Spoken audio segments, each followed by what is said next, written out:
Namaskar, welcome to another edition of Navimash book reading series. So, today we are going to discuss and also summarize the book India and the Changing World Order. This book is authored by Mr. S. Gurumurthy. Uh, why we are reading this book?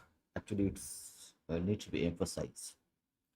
Whatever we are seeing today, correct, from 2014 onwards, when the Narendra Modi led government came into power at the center in India, and we have seen a lot of policies, a lot of economic policies, foreign policy, and a few other things which are going on since 2014. Oh, अभी तो count नहीं किया है, but let's see how many books are there. But there are almost 100 plus books remains to be read. तो बहुत सारा books हैं. So we will try to read those books in the coming weeks, days, and months. But thank you for your reminding that how many books we have read. I think we need to do a count. We will do a session on this as well to understand कि कितने books हमने पढ़े हैं. But one thing I forgot, so let me actually do something on the stream itself. Uh, there is one update I need to do on the stream itself, which needs to be done. And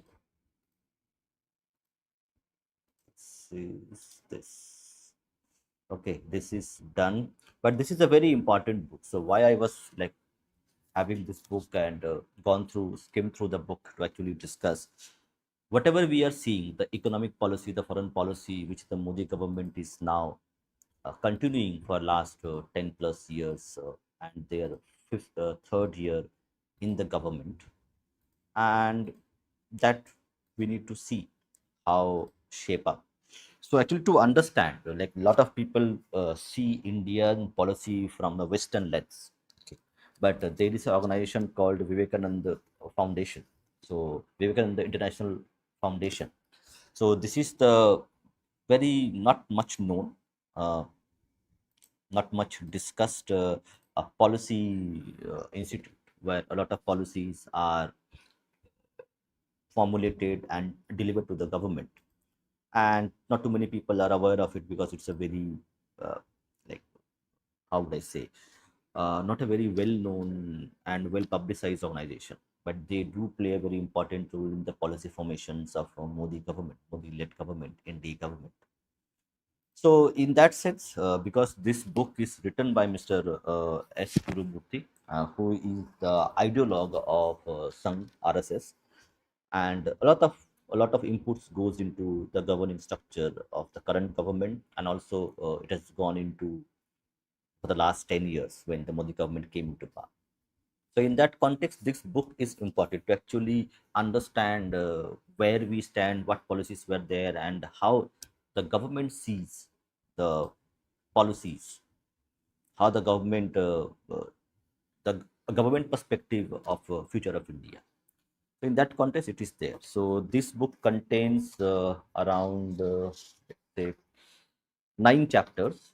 The first chapter is called From the Age of Enlightenment to the Age of China Challenges, China Challenge, Abstract Ideas Emerging Concrete. Number two is A Helicopter View, The World Today and the Future Outlooks. Number three is Afghanistan, Re-Emergence of Taliban, Omnious for the Entire World. India and the Changing World Order, an assessment. I think today we are going to read the chapter 4 and 5 if possible, because chapters are pretty big actually. Number 5 is the Indian picture, economic, internal security, border issues with China and China Pakistan axis. Okay, let's see which one we should read today. But before we read, I have a small presentation to actually give to the people, to give to the audience, and also one more thing. Let me see if I can put that thing. 100 plus, yes, 100 plus. And we also are going to invite the audience to come and talk to us. So for that, what I have done is I'm just putting the link for the audience to join on the members only post. So at the end or the middle of the reading session, if the audience wants to interact and talk to us regarding this specific topic, you can come and join us.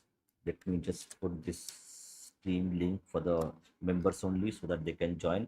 And people who want to support us, we need your help, okay, to run this channel. So do consider helping us by joining the channel. So the membership is around 89 rupees. So that would help to run the channel, and also subscribe to the channel. Share our content. If you like our content, do share it. I'm just going to, and I will share the presentation shot.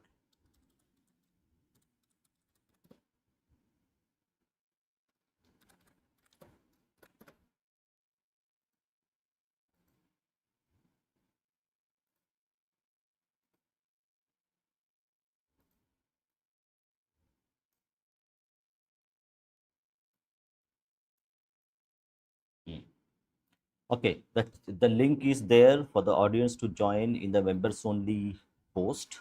So if you are a channel member, you can join the discussion by going to the post community post section of the channel, where you will find the link to join the discussion, and we'll take a few comments and then we will start the reading.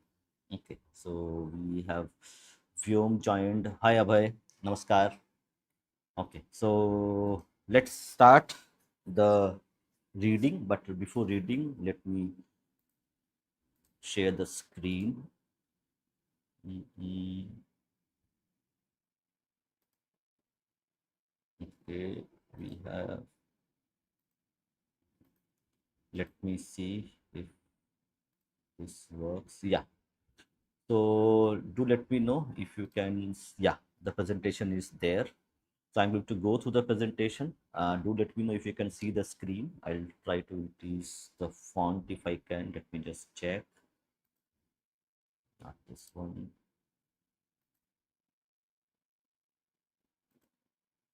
Hmm. Okay.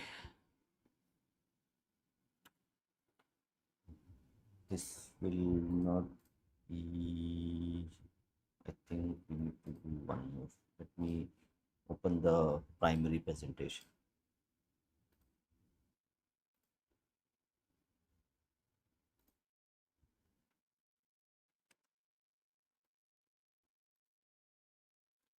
Okay, this should be visible to everybody. Yeah, it is there.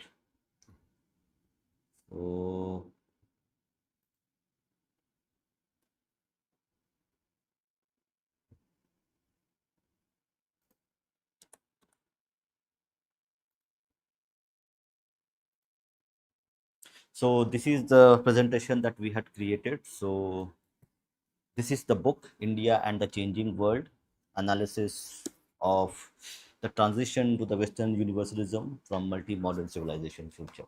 So this the book name is India and the Changing World by Mr. S. Gurumurthy. These are actually few of the lectures are there in the public domain. Few are written in various magazines, as articles. So it's a compilation in many sense.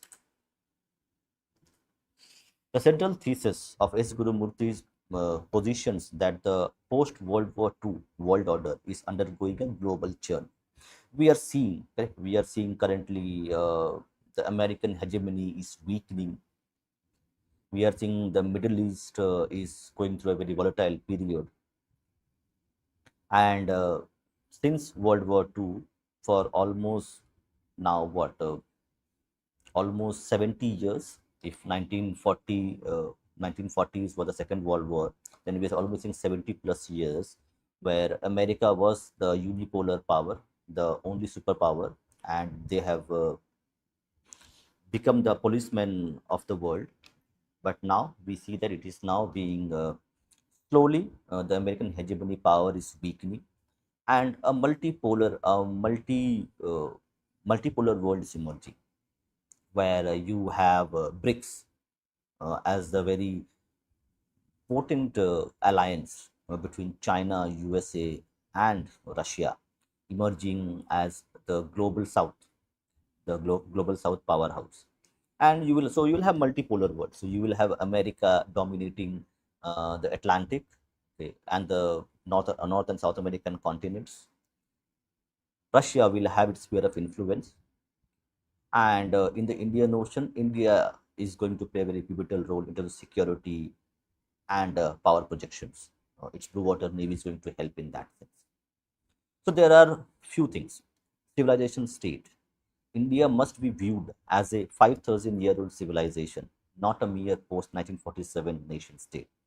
That's a very core thesis of Mr. Gurumurthy, and also the kind of overtures which we are seeing from Mr. Narendra Modi by gifting Gita to various guests.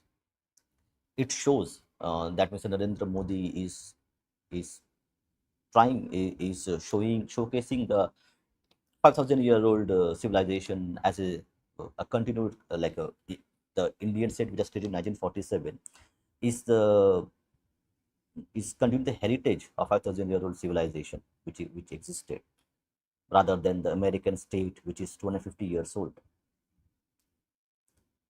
Economic resilience, rooting development in social capital and household savings rather than debt driven model. So we are seeing, correct, economically, Asian the Asian continent itself, they are a saving society. They save and they spend judiciously. Where we have seen uncontrolled debt being taken by European and American countries to actually finance their own economies. And the fourth point, which the book actually covers, is the strategic autonomy, positioning India as a stabilizing pole in the US China India global triad. We're going to see the US China India triad. You can add Russia into that as well in later stages, but right now it is not there. The emerging paradigm, the failure of the post Cold War illusion.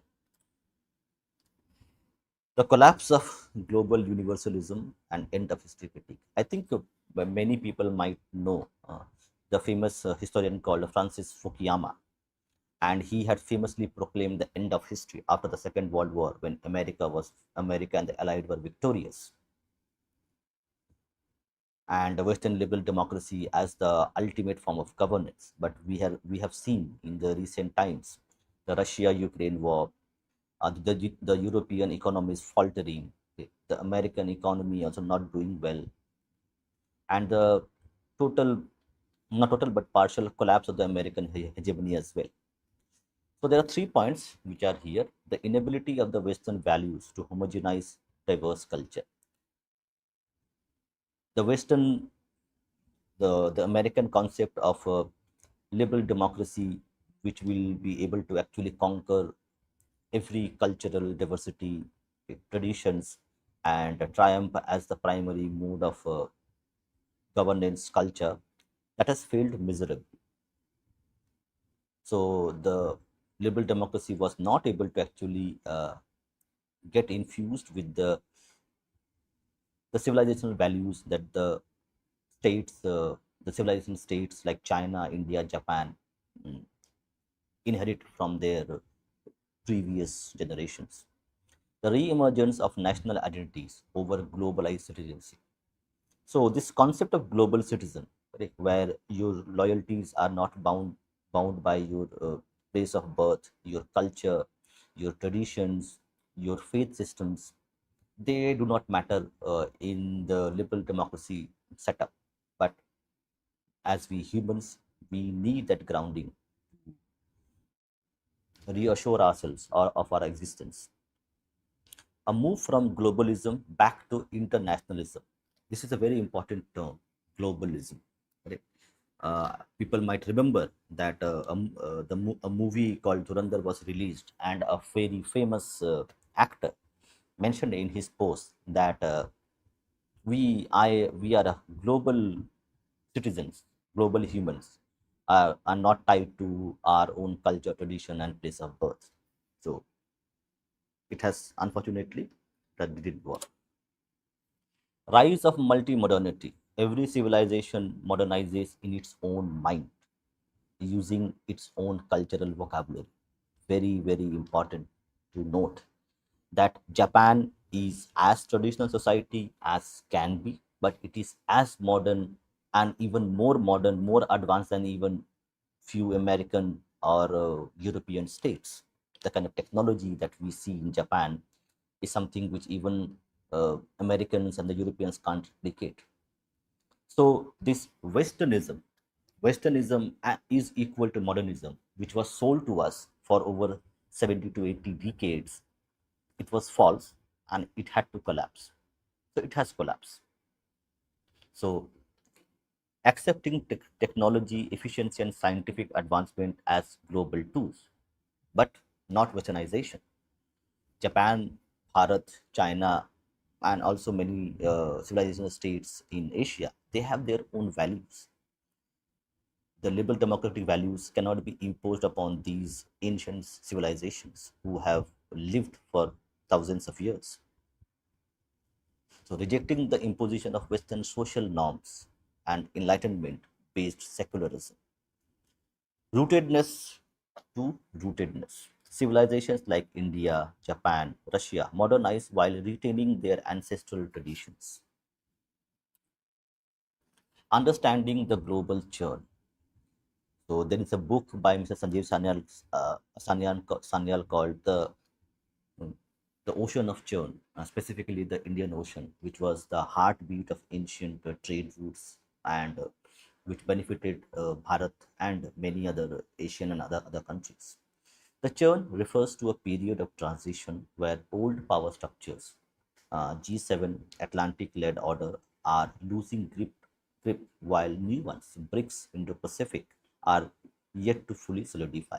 So the churn means it is still going on. The transatlantic alliance between European Union, and the American, they held power for almost 7 to 8 decades. Okay. But they are losing their power in terms of their influence over the economy, over the geopolitical order, and BRICS and Indo-Pacific. I think there, I think we have Quad, but Quad, US also is a part of the Quad. But overall, BRICS as the primary political alliance, which represents the global South, it is yet to solidify, but it's in the process of it.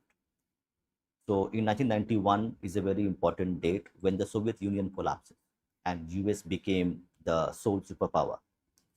And in 2024, the rise of multipolar world, the reassertion of civilization identity, failure of debt-led globalization to provide inclusive growth. I'll take the comments little bit later. Let me go through the presentation and then also I'll read the book as well. Part 2, Market Economics and Social Capital. Now, the word social capital is very important here. Socio-economic foundations of national strength. So, debt is primary the driver of economic growth in the Western sense, but in the Asian sense, savings is the primary mode of growth. China, India, Japan, and many other countries. Market economics versus market society.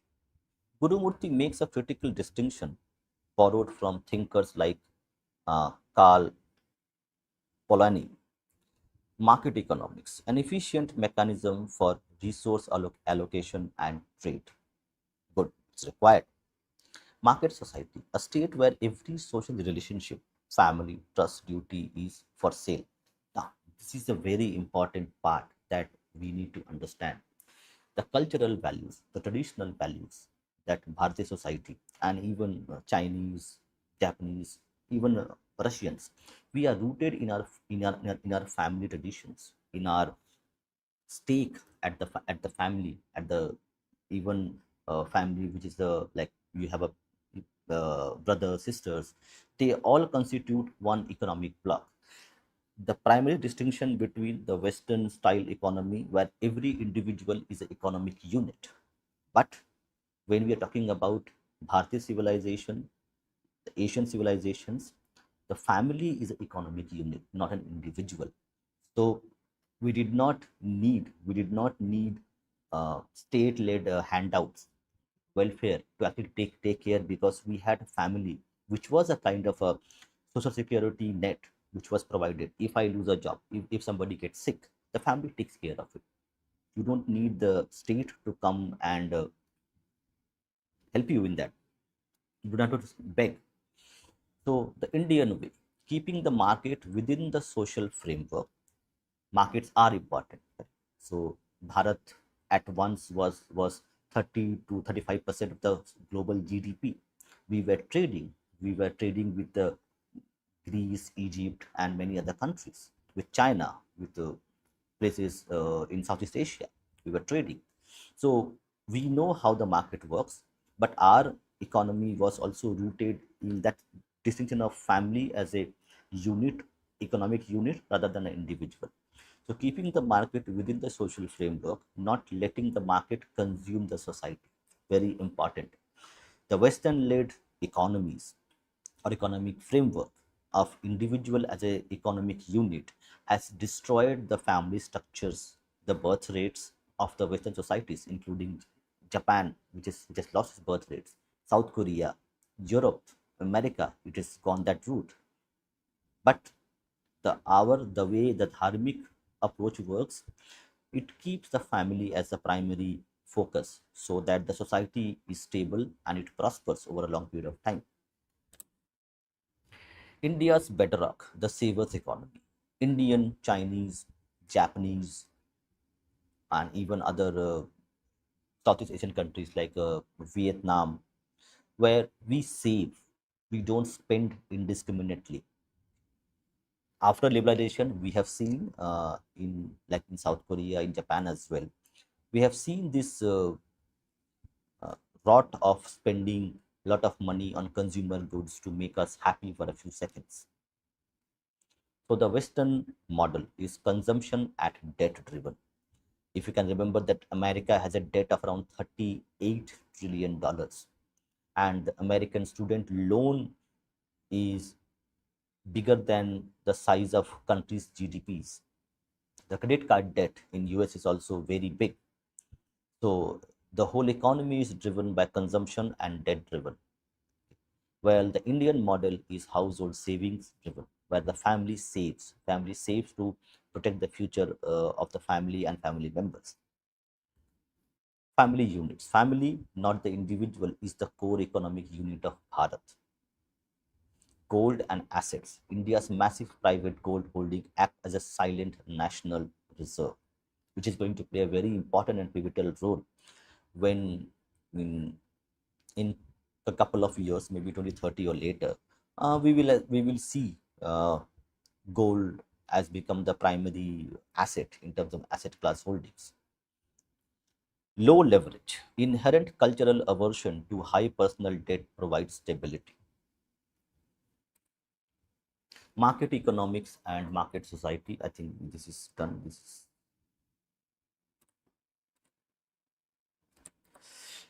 critique of Western financialization. Very important part that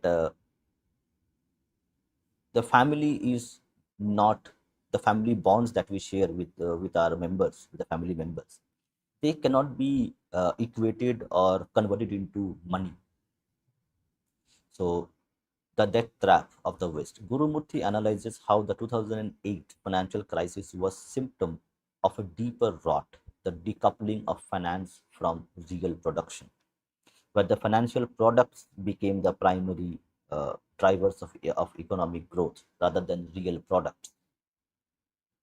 Speculation, growth built on financial engineering rather than actual manufacturing. So the 2008 financial crisis was a classic case of seed. They are called, I think, CDCs, collateral debt obligation, CDCs, and they were a kind of a financial engineering where the housing loan of the American people were made a product of financial product of derivatives, and that was the main problem, main point of the speculation which led to the financial crisis of 2008.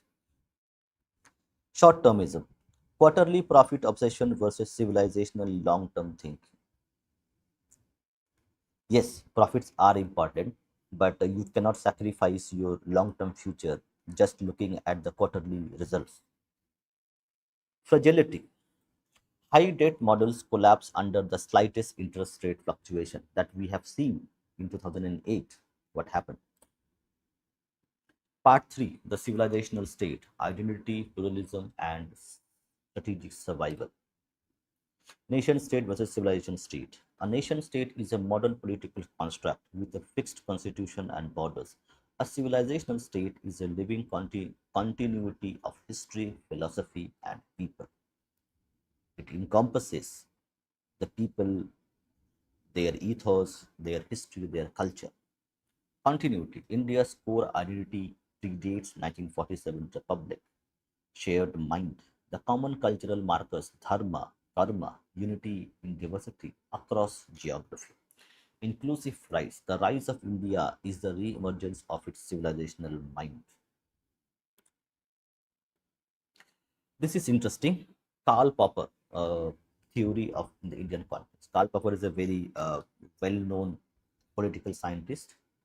So, in his context, if we extend the unlimited tolerance even to those who are intolerant, if we are not prepared to defend a tolerant society against the onslaught of intolerant, then the tolerant will be destroyed and the tolerance with them. India, a naturally pluralistic and tolerant civilization, must set strategic boundaries against expansionist and intolerant ideologies to ensure its own survival. A lot of our subscribers and audience knows we have read a lot of books on this since I think 1000 AD. Okay, for thousand years, correct. Bharat was invaded by first by the Islamic invaders. Then we had the Portuguese, the Dutch, and at last the English who came, and they were intolerant towards the Bharatiya ethos. They came just to loot our wealth. So, and if we as a people are going to accept this intolerance to our ethos and beliefs, then we will not survive. And we are seeing, correct, the states like Pakistan, Bangladesh have emerged since 1947 and Bangladesh in 1971, that if you are going to be tolerant towards the intolerance, then you are going to make yourself the sacrificial goat and you will not survive. So its time has come up for us to actually regain our strength and fight the intolerant if they are not respecting our values. The global geopolitics, the global triad and strategic autonomy, dharmic pluralism versus Western secularism. Very interesting terms. Gurumurthy argues that India doesn't need Western secularism because its core dharma is already pluralistic. Dharma is by its nature is tolerant towards the other. We don't need the facade of secularism to actually be tolerant of the other. Western secularism, born out of conflict between church and state. This is very important part to note. The origin of secularism is that church was intolerant towards the state. Church wanted to control power and remain the only power center. It is the state enforced neutrality or separation from religion. Secularism is only required when one part of the state, one part's church was trying to exercise power over the whole society and the government. Dharmic pluralism, inherent in the Indian mind, ekam sat vipra bahuda vadanti. It is the socially lived acceptance of multiple paths to truth. China, the civilizational competitor. Gurumurthy views China as India's primary challenge, not just territorially, but also civilizationally. Debt trap diplomacy, using predatory lending control strategic assets of the other nations. BRI, correct? So BRI was an initiative to build infrastructure. I think it was I forgot the name itself. Okay. So China was extending loans to a lot of governments to actually build airports, bridges, roads, rail lines, and we see the classic example in Sri Lanka, where the Hambantota port, which was built by Chinese money, and the Sri Lankans could not pay back the debt, and it was taken over by the Chinese for 100 years for a 99-year lease. This is called a debt trap diplomacy, homogenization.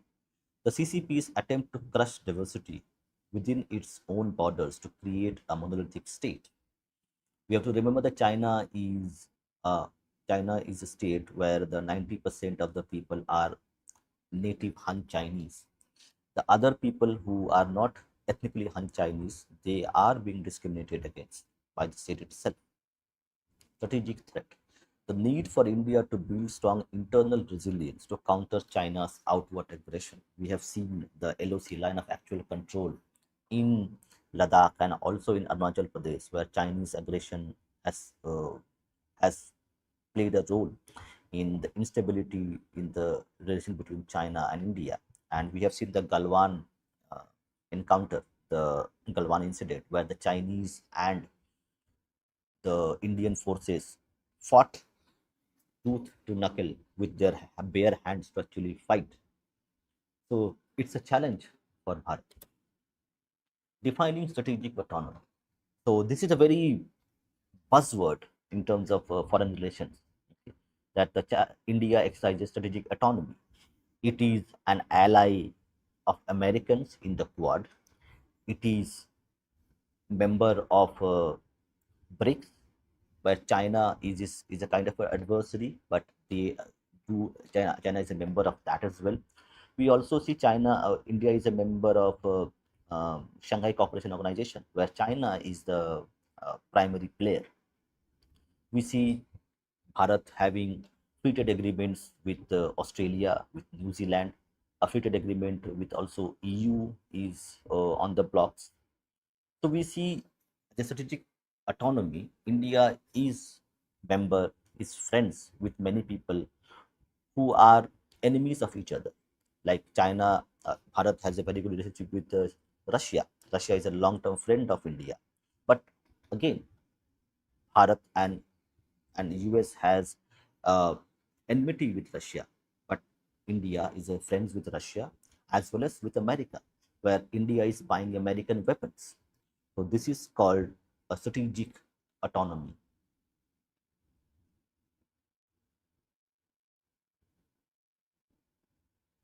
India is a pole, not a satellite. The global triad, the US pole. So we have now like a multipolar world. We have power centers spread across the globe, including the global north and the global south. The US pole, a declining superpower struggling with internal social atomization and debt. Declining superpower, internal social atomization and debt. The 21st century will be defined by the churn within the triangle. These three powers are going to play a very important role in the global security, global stability, and also the economic stability of the whole world itself. The Chinese pole, an aggressive, expansionist, and autocratic civilization state using finance as a weapon. Aggressive and expansionist, autocratic civilization state, weaponized finance. So the BRI initiative was a kind of a weaponization of finance to actually put countries into debt trap and take over their infrastructure, land, grab land in exchange for uh, forgiveness of their debt and loans that they have given. The Indian pole, a rising, democratic, and pluralistic civilization state acting as a stabilizing pole. Rising, democratic, pluralistic civilization state, stabilizing pole. The path forward, the last part. Rise of India is not just an economic event, it is the return of a civilizational mind to global high table. The world needs India's pluralism to balance its own dreams. Atmanirbhar Bharat. I think a lot of people know about the strategic initiative by the government of India to reduce imports, especially on energy, especially on the weapons for these defense forces. So strategic self-reliance. Self-reliance is not isolationism. Very important word to be understood. Self-reliance does not mean that I will not buy anything from outside. Self-reliance is not iso, isolationism. It is about building internal strength to engage with the world from a position of power. Manufacturing. The PLI scheme. The PLI scheme is part of the manufacturing initiative to actually encourage more foreign investment, foreign companies to come in India and set up their shop so that the manufacturing prowess that India had lost, it can be again re-established. Reducing dependencies on hostile supply chains like China, like America, especially in defense and tech. Indigenous systems, development based on native models of agriculture, small and medium scale industries, SME, small and medium scale enterprise clusters, and social capital. National security, the realization that an economically dependent nation cannot remain strategically autonomous. And thank you. So I am going to now stop the presentation.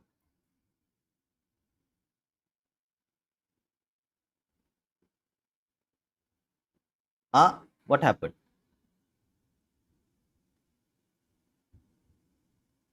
What happened? It was going correct. I thought you were able to see the presentation. Okay, never mind. We'll do it anyway. We will read the book again in few days. So I'll show the presentation again. Anyway, let me show you a brief of it. Okay, I have one more presentation to show just to and let me know if this is something you can see. Okay, let me see if this works. Hmm. Okay, is the screen now visible?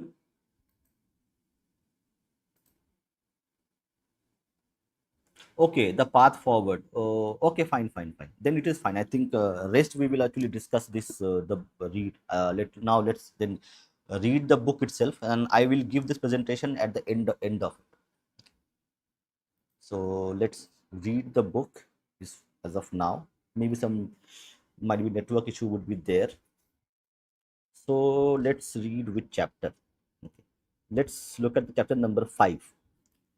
So the chapter number 5 is the Indian picture, economic, internal security, border issues with China and China-Pakistan axis.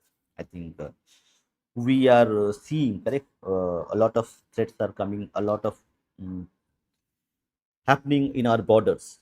There's a the eastern border is hot, very hot because of Bangladesh issue, and we see Pakistan also playing a very important role in the over the internal and external security of. So page 178.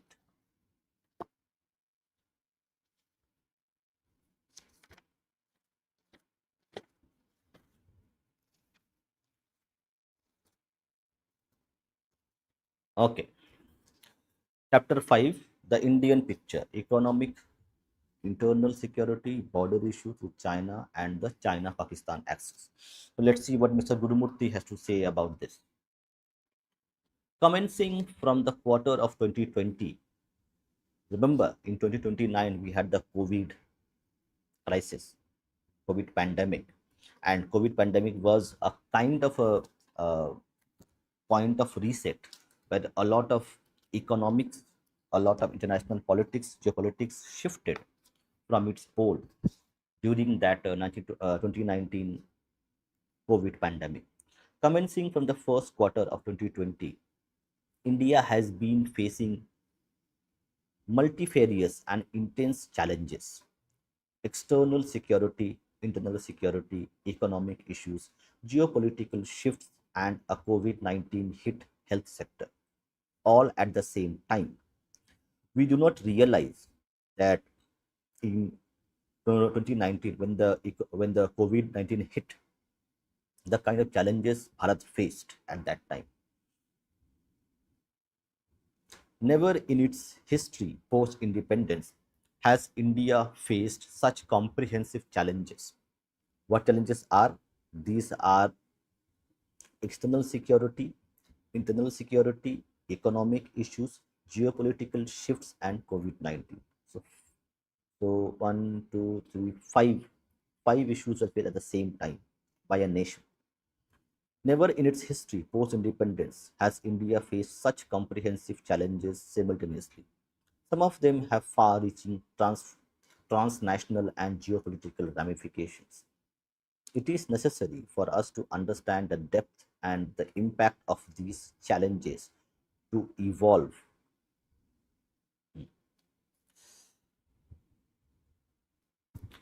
Geopolitical ramification, it is necessary for us to understand the depth and impact of these challenges to evolve appropriate strategies for handling them.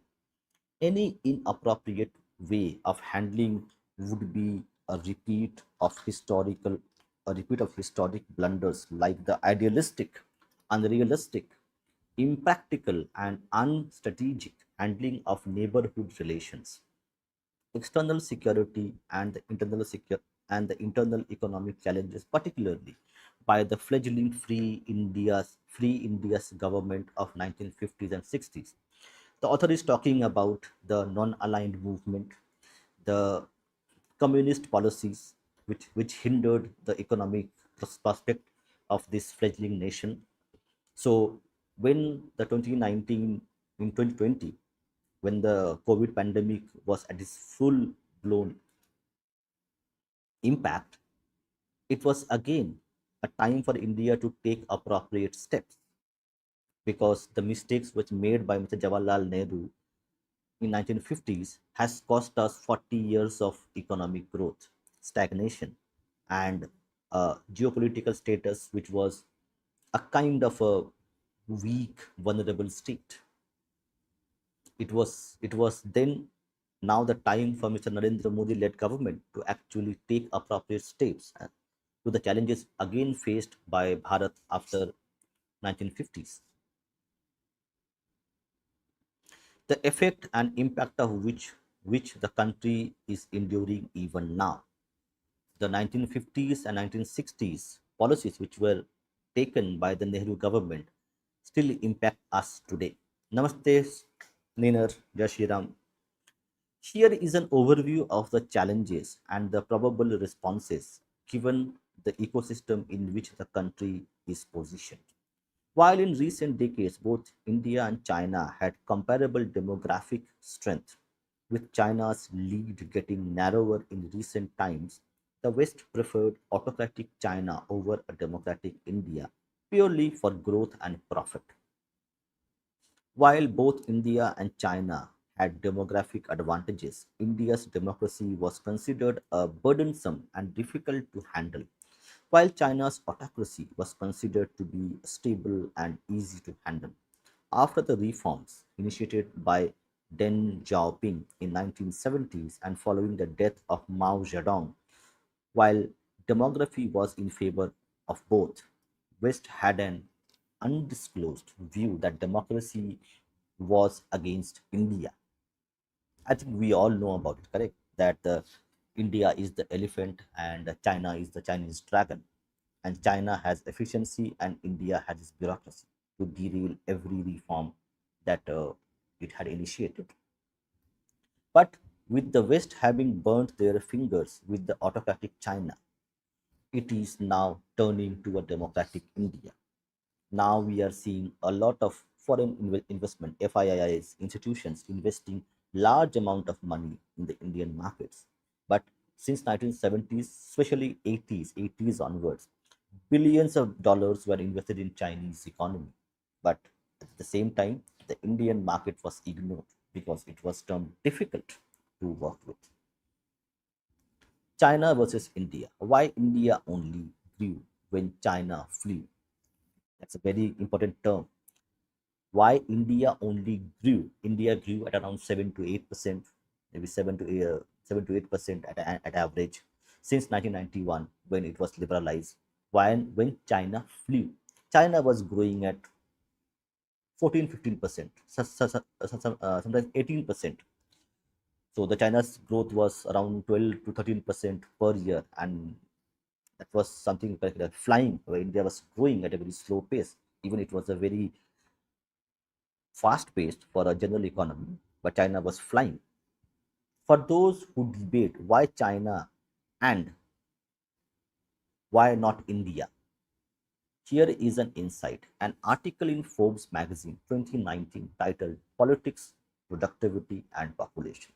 Why the Chinese economy flew and India just grew summed up how China surpassed India by a wide margin. It said GDP per capita for China and India in 1985 was approximately 293. So now these are very interesting stats.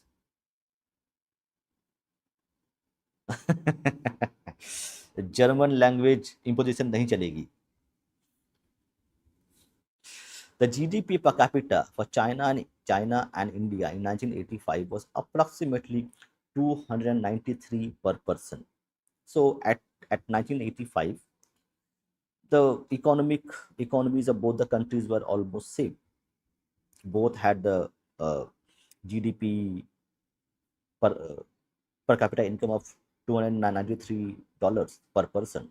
According to according to 2017 data from the World Bank, China's GDP per capita has ballooned to 8,000 to $8,827, and India has climbed to $1,942. So if you can see, it is almost four times the Chinese number. Both countries have made tremendous progress, but the growth in China has been miraculous. Why such a significant difference? How did China outpace India? The answer lies in the difference between politics, productivity, and population trends.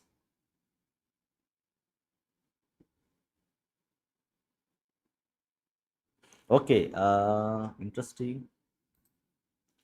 Okay, sorry, Dada. Frankly, have no respect for that nation at all. Some of its nationals, yet, yes, who are Hindu, that is. Saying how political factors favored China over India.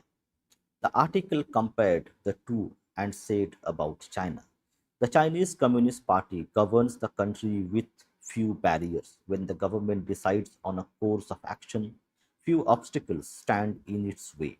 For example, China spent more than a decade building the Three Gorges Dam, the world's largest hydropower project. The massive undertaking displaced more than 1.2 million people and flooded 13 cities, 140 towns, and 1,350 villages.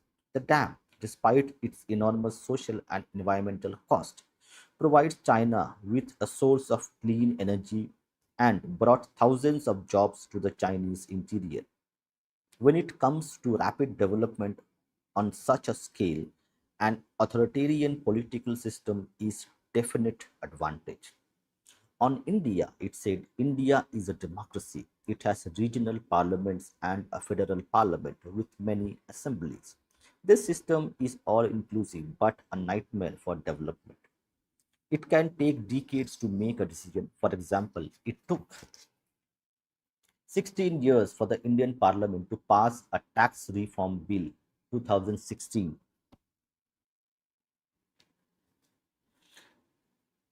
A project like damming the Yangtze River could not happen in India. So the Yangtze River is also called the Yellow River.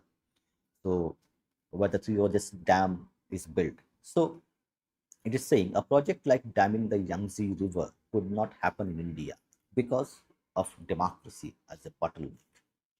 Plagued by corruption at all levels, the divided political landscape would kill the project before it began.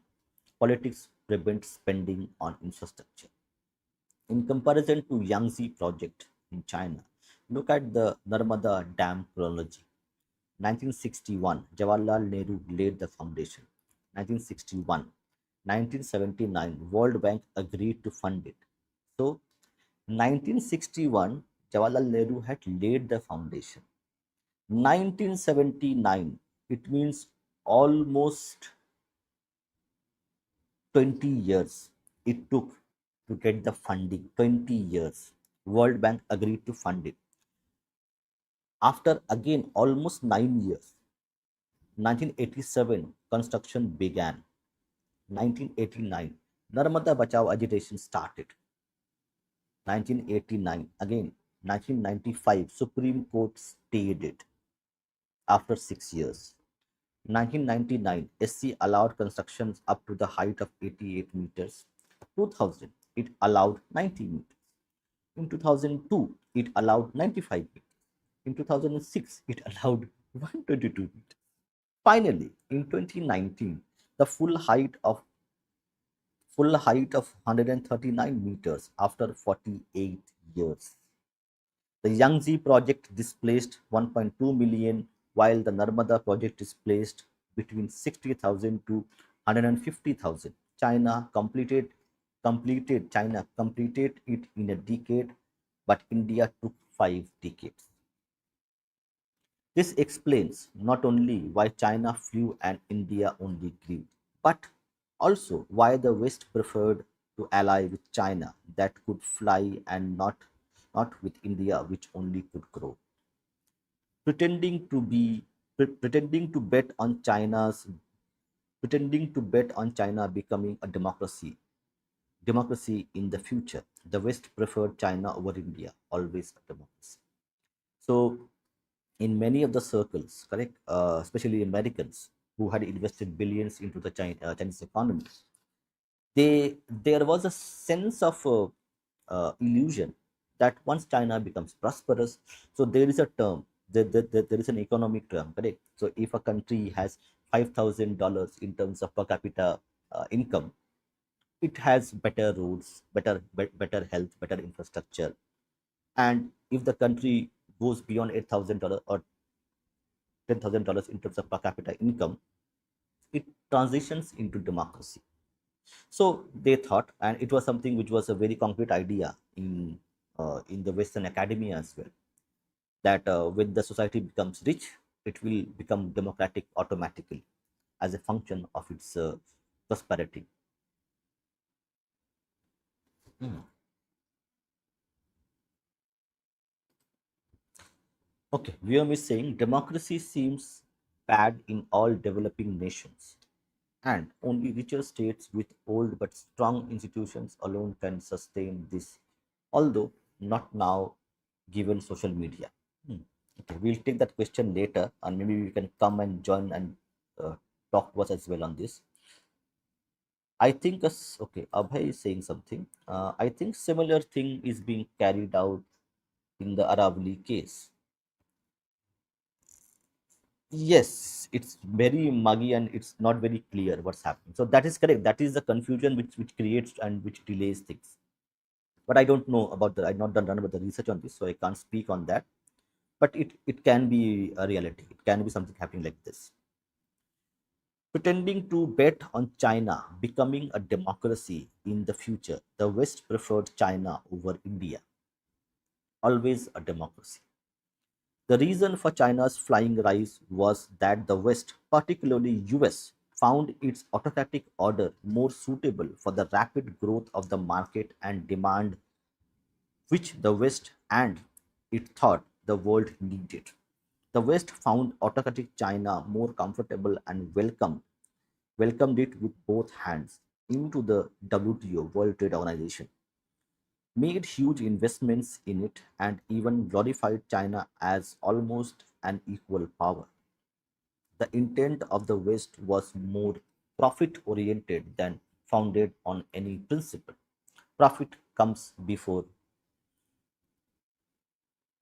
ideology, including democracy and human rights. So, the champion of democracy, champion of human rights, okay, of principal values of democratic rights to the people. But still, the Western governments, particularly the United States, which calls itself the guardian of human rights, was investing billions into China, where they knew that China was violating human rights on a daily basis. But still, they chose profit over principles. And this is how the world order works. This is how the national interest works. It doesn't work on ideology. It works on profit. It works on real politics. So long as so long as the going with China was good, the West would target India. Now again, very important point.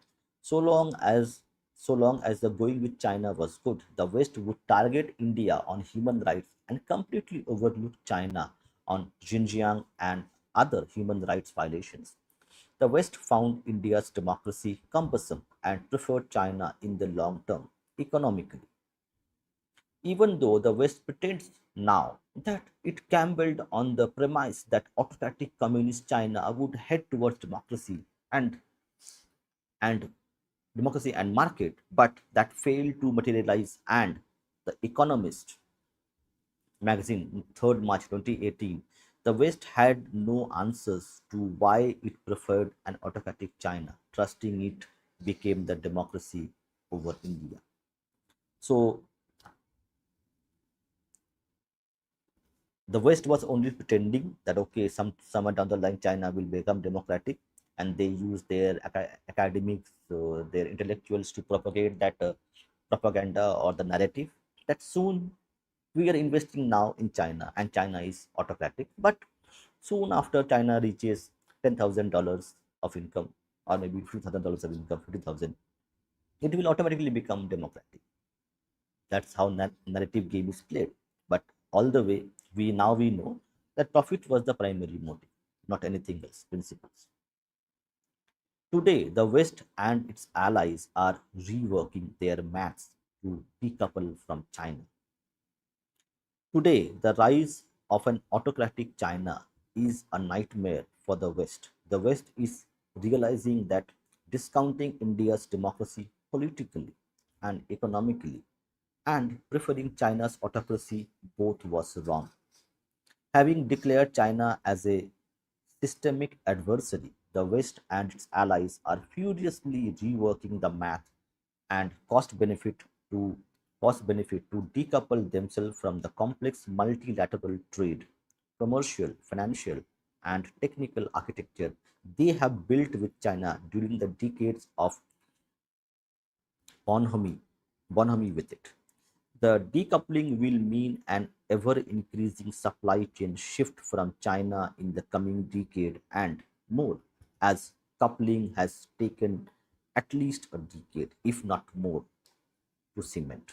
The shift will not be limited to trade and commerce, as the collapse of mutual trust between China and the West and its allies will need comprehensive decoupling touching all aspects of geopolitics, and that perhaps is bound to lead to a change in the world order that is being talked about. Unless China retracts from its aggressive look outside and and regressive phase within, which is more unlikely than likely.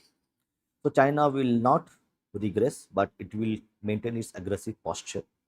The limited medium-term beneficiary of this shift will be India, which being the only comparable replacement for China could also be a huge long-term beneficiary.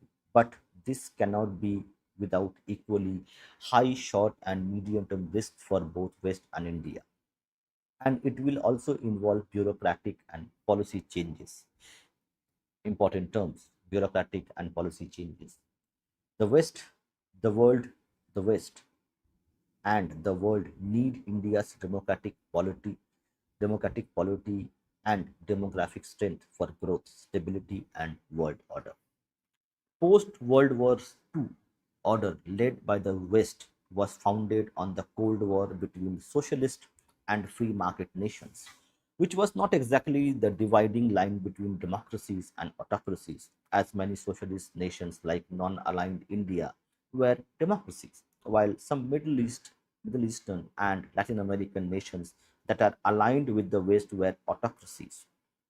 In the Cold War order, the West never regarded India as part of its democratic circle, treating it more as a socialist adversary than as a democracy. In the post Cold War order, that is 2019, 2020 onwards, which was regarded as the success of the free market and liberal democracy over socialism, the West virtually ceased to have any ideological position other than leading the world without opposition. So, after Second World War and after the fall of Soviet Union in 1991, US became the sole superpower, and they have ruled, became the policeman of the whole world. It was not averse to having it was not averse to having and could rationalize having autocratic China as a strategic partner in the trade, economics, and geopolitics. This was because of China's huge demography and regressive autocracy, which was which the West felt was the right combination for faster growth. So regressive democracy and autocratic policies are like a magic formula which West wanted or needed for a rapid growth, which was felt was the right combination for faster growth and not that of India, which though having a comparably huge demography also had a slow democratic polity. Indian demography was branded as an elephant, both for its big size and slow pace. The West and the world needed,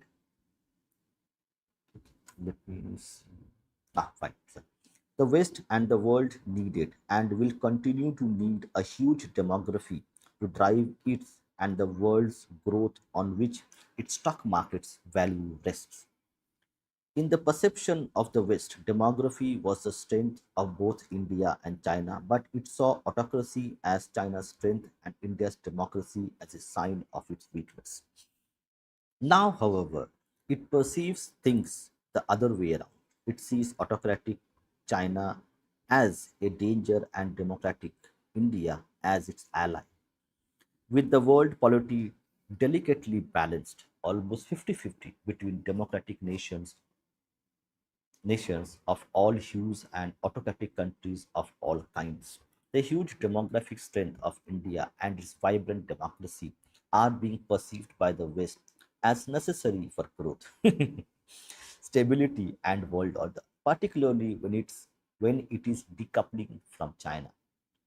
The West and the world would not have cared for either China or India had their population been just a tenth of theirs. So birth rates do matter. Birth rates are a fundamental of social and economic stability and growth and also prosperity.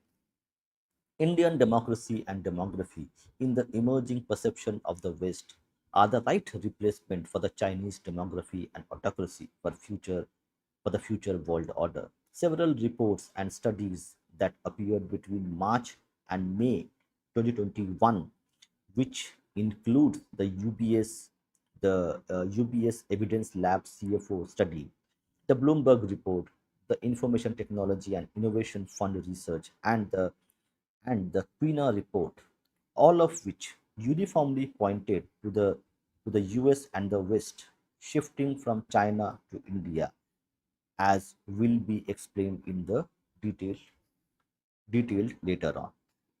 In these studies, the report of the Information Technology and Innovation Fund (ITIF) makes extremely significant geopolitical analysis of global shifts and the likely scenarios that may emerge. Describing the worst and the best case scenarios, the IITF report says that in the former, tensions between India and China are reduced, and the many business synergies between these two neighboring nations come to the fore, in which case the heart of the global economy would shift to the east, and there would be little the United States could do about it. In the second scenario, the interests of India and United States become increasingly aligned as the economic, military, and international relations challenges from China grow. In which case, democratic norms could prevail across most of the developed world as developing nations start looking to the Delhi model instead of the Beijing model. Delhi model is the democratic model. Beijing model is the autocratic model. Hmm. Absolutely correct. The TFR, the Sanjeev Sanyal discusses how the West weaponized male child preferences in India to attack its TFR. Absolutely correct. It concluded that in any event, India's tech dependence on India was bound to rise as economic and geopolitical stakes could not be higher. This leads us to the next issue. How should India handle the shifts? India should obviously opt for the best case scenario mentioned in the IITF report, unless it is forced into a worst case scenario by China taking aggressive military measures against it, as the IITF report mentions. India needs to balance between the West and the China. So that strategic independence. Even as the demographically strong India is bound to be courted by the West, and India should not be averse to working with them. Here is a caveat. India needs to avoid risking beyond limits in the being part of such an effort. While the West would endeavor for an alliance of democracies and market economies for building the future world order, half the world will continue to be under autocracies. China, Middle Eastern countries, market economics may overlap between democracies and autocracies. Also, the West continues to regard itself as a Class A liberal democracy and regards other democracies, particularly Indian democracy, as illiberal and Class B democracy. Mm. The West would regard India only for statistical purposes to claim as the G7 nations meeting in June 2021 did that 2.3 billion people are under democracy. If India is excluded, the balance of the West approved democracy is just a billion. Unless there is greater alignment between India and the West beyond accepting India as a statistical purpose, as a democracy, and on quality and equality, and unless the West drops its double standards of judging democracies, democracy cannot be bond between West and India.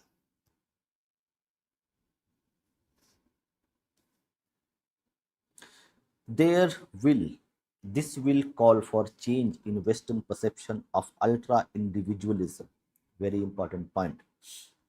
As the supreme test of the foundation of liberal democracy. Individualism cannot be the foundational unit of judging a democracy because such perception excludes cultural and civilizational diversities that distinguish different nations and their democracies from the West. Therefore, merely because West welcomed India into a statistical club of democracies, if it agrees to join and gets perceived as anti-China, India would be risking a great deal that would not be in its interest. While India will be beneficiary of global supply chain shifts because of the decoupling taking place between the West and China, India needs to maintain a balance between both by forming strategic relations rather than joining alliances. Alliances are remnants of the Cold War. and no one wants to return to the Cold War.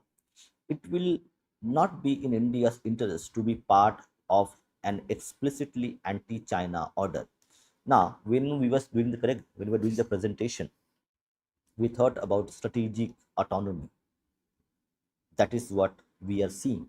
So, post 2014, the geopolitical, the foreign policy, the economic policies, the strategic partnerships which India is building, is signing agreements from Australia, between Australia, Britain, EU, and also there is also a free trade agreement on the anvil with Canada as well. This is this is the foundation of this specific policy which the Mr. Gurumurthy has advocated.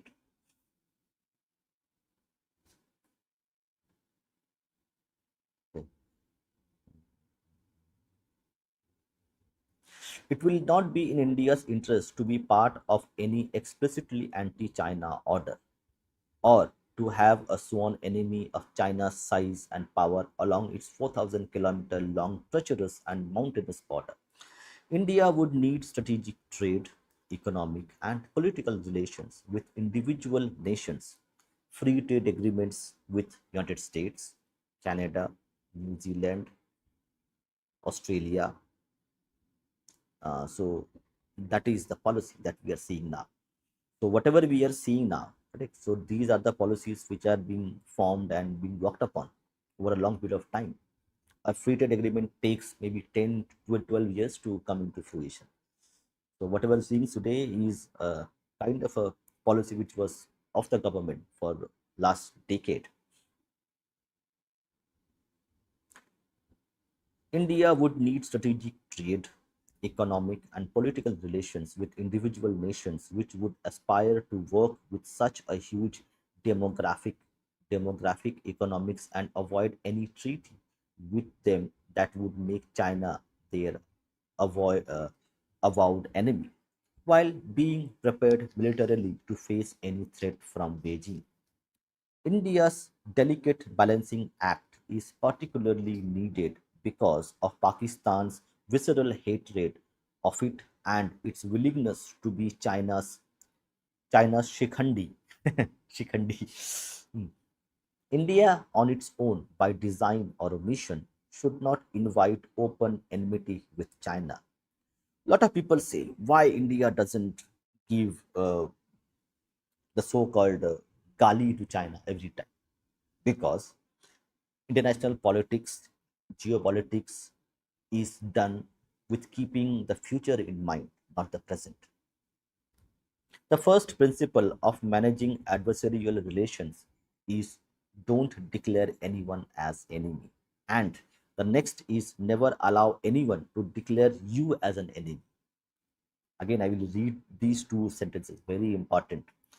What we see today, what we have seen the Indian government stand post 2014 Modi government, specifically on China, China's the Galwan incident, the Pangzhou Lake incident.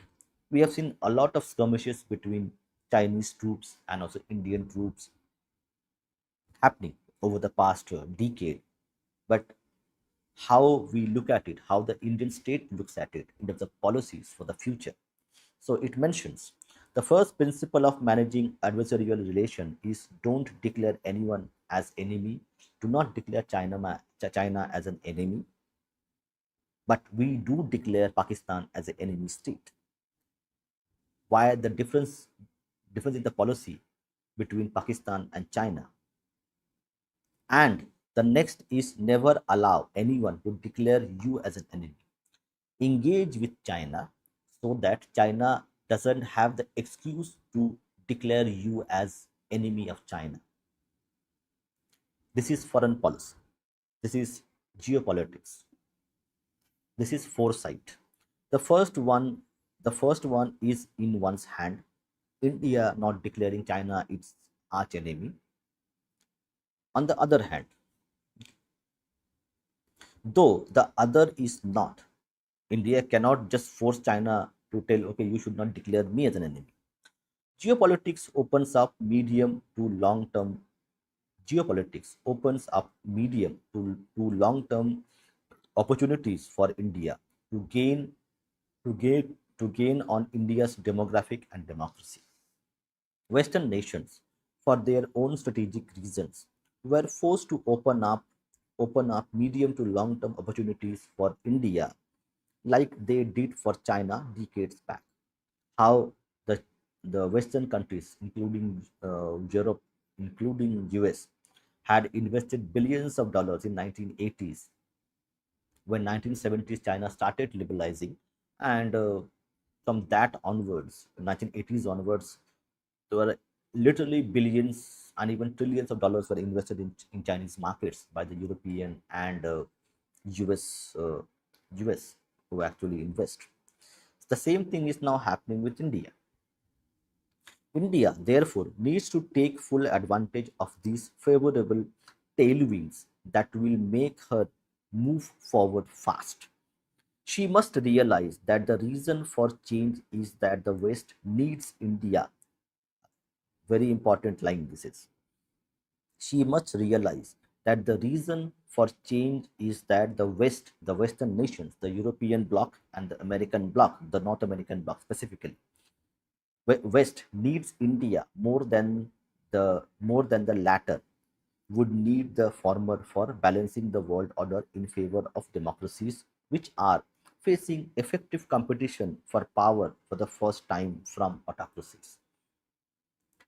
At this time, in terms of the reset in the global order, the West needs India more than India needs them. It's mutual, but at this time, India maybe can do grow on its own, but Europe and the Americans need need India badly. Autocracies never had legitimacy in post-war global affairs, but thanks to the rise of China, autocracy is gaining recognition.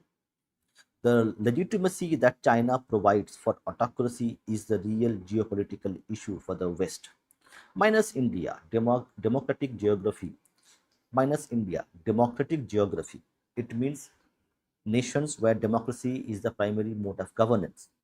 So India has 1.3 billion people, and demography will be in danger of being marginalized if India doesn't join the democratic club. Then China takes over as in terms of numbers. This is an advantage for India. India's policy making must be fully conscious of the fact that it feels conscious of the fact that in the fields of trade, finance, economics, technology, the West would need India's youthful demography and transparent market economy for not only its own growth but also the world. India needs to strongly assert, India needs to strongly assert, artfully and gainfully negotiate on the basis of these two civilizational assets of high value, and not to fritter away the high energy flowing from them. So that's where I think correct. So I think for last 1 year and more than 1 year, we are seeing America is trying to sign a free trade agreement with India, but it's never materializes. Why? Because the terms Americans are giving to Indians are not acceptable to India, and the policy is that we have an advantage at this time. In 1980s, the democracy was a disadvantage. It was considered a disadvantage. That's why the billions went to China, as China was an autocracy. But the tide has turned, the churn has happened. Now the Chinese autocracy is a liability for China, and billions of currencies is moving out of China and going into India. So at one time, democracy was a burden. Now democracy is the currency which India can use to actually get a lot of things done, but India needs to play very smartly. Concrete and core national interest must predominate Indian policies and strategies, and not abstract global interest predominating over national. For the last decade, that's been the policy of national interest primary, not any ideological alignment with any other power, whether European or Americans. India must carefully draw up a balance sheet of its strengths and weaknesses, and choose its strategic partners to add to its strength and reduce its weakness. While India's culture and tradition would not allow it to play the cloak and dagger strategic politics of China, it needs to follow Chanakya Niti, in which national interest predominates. India must also align national discourse and debate in accord with its global strategies and not allow domestic political divisions to distort them.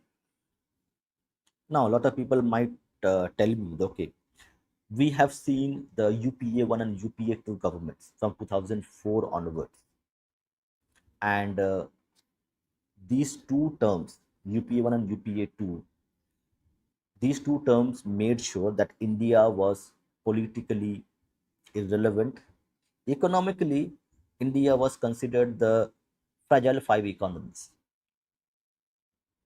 So the Indian voters voted for an alliance which made India maybe a weak in many aspects, economically and politically, and also geopolitics. But in 2014, the Indian voters changed their mind and they have voted for a alliance which is takes India first policy. Now that was not the policy of the UPA 1 and UPA 2. So when the Indian people are voting, they need to keep in mind that the national interests are paramount. The petty politics of internal politics will go on, but the voters needs to be mindful of whom they are voting for. If you're going to vote for a free bus ride, then you will have illegals, illegal aliens given flats by taxpayers' money. So be wise whom you vote for. This practical and strategic approach is necessary till India can gain enough from global changes before it enables itself to give it back to the world. Economic issues, India's medium long term prospects. India's current economic issues are indeed compounded by the marginal performance of its economy. Even before the COVID 19 pandemic, with the unforeseen huge socio political and economic toll that the pandemic imposed, adding further pain. Undoubtedly, India will have extensive short term economic issues complicated by COVID 19 induced health issues, but in the medium term, India will gain the advantages which it lacked and which China had over it for the last 2 decades. In the long run, India is likely to gain advantages which China may lack. The medium and long term advantage which India will gain has much to do with how the world, particularly the West, looks at China in comparison to India. This is the medium and long term advantage which India has been awaiting for 2 decades. India's GDP growth before the pandemic had hit a low of 4.5%, and during the pandemic year 2020-21, it turned hugely negative to minus 7.3% when the economy shrunk. And that happened first time in decades. When the economy began rising, a tsunami like second wave hit, and the damage and the damaged India several times worse than the first. That virtually wiped out the recovery India had began making from the third quarter of 2020 and threw it back. But With the second wave abating, the GDP for the first quarter of fiscal 2021-22 was estimated by the Reserve Bank of India to grow by 22%. But that is on the low base of the pandemic hit quarter. Remember, it was minus 7.3. So it bounced back to 22%. But overall in terms of quantity, it was not that much. With the GDP growing at 8.7%, it was estimated that India would be back to where it was at the end of 2019-20, which meant that COVID-19 made us add more a rupee to our GDP. The burden of loss of growth, which hit small businesses and the poor, had to be substantially borne by the government by way of relief measures, which damaged India's fiscal position and increased the government debt from 51.6% to an expected 61.7% by the end of fiscal 2021-22. Success of Success of Indradhanush COVID-19 vaccine mission. If there was any hope today of overcoming the pandemic and the achieving faster economic recovery, it was the extraordinary success of the Indradhanush mission of the government to, to indigenously produce the anti-COVID vaccine. Anti-COVID vaccine producing nations and pharma giants are few, but almost 7 plus billion people the world over, of which one sixth is in India, needed the vaccines. For India to get vaccines from outside in the past, it has taken not years but decades after the pandemics broke out. Given the past experience of depending on the world to supply vaccine against pandemics, it would not have been possible for India to get anti COVID vaccines from outside for 100% of its population for decades. Our experience has been that it has taken 40 years to vaccinate 100% of India with imported vaccines, and we could not start vaccinating our people even after others had completed vaccinating others. India daring to take the challenge and its success in developing the vaccine has put her in a different club in the pharma world and in geopolitics. It also became a real and declared global test for the very idea of Atmanirbhar Bharat, which was declared by government when the pandemic hit the world. The government had actually taken a huge risk in saying it would produce indigenous vaccines, as had it not achieved it within and outside India, it would have become a laughing stock. Now, with the development of at least five indigenous vaccines, the world looks at India with awe, as long back she had been written off in the branded drug market after China began to dominate it. Thanks again to the West. Against this background, when the Indian government conceptualized and drove the idea of indigenous vaccines, no one within India or outside believed India could do it. India has now vaccinated over a billion. So, this we are talking about in 2021-22 period. India has now vaccinated over a billion people in the aggregate. This huge leap, which is almost the best in the world in terms of vaccinating vaccinated populations, would not have been possible but for indigenous vaccine development. Before the onset of the second wave, India had exported 66 million vaccine doses, which it had which it had to stop due to the harsh second wave. Nature magazine says that the world needs around 11 billion doses of fully vaccinated 70% of the world's population against COVID-19. But more than 80% of the doses had gone to high income and upper middle income countries, and only 1% for people in low income countries have been given at least one dose. Given these hard facts about vaccine availability, distribution, and administration, had India not developed its own vaccine, the question that surfaces is what would have been India's vaccination program on which its economic recovery depended. The COVID 19 infection rate can be seen inversely proportional to the vaccination rates. Unless the vaccination rate was expedited, expedited, there was no way the infection could be contained, and unless infection was contained, the economy could not recover. It means economic recovery is directly proportional to the vaccination rate. In short, had India not produced the vaccine and ramped up the rate of vaccination, there could have been no hope for short-term or medium-term recovery. 2 3 year medium term outlook.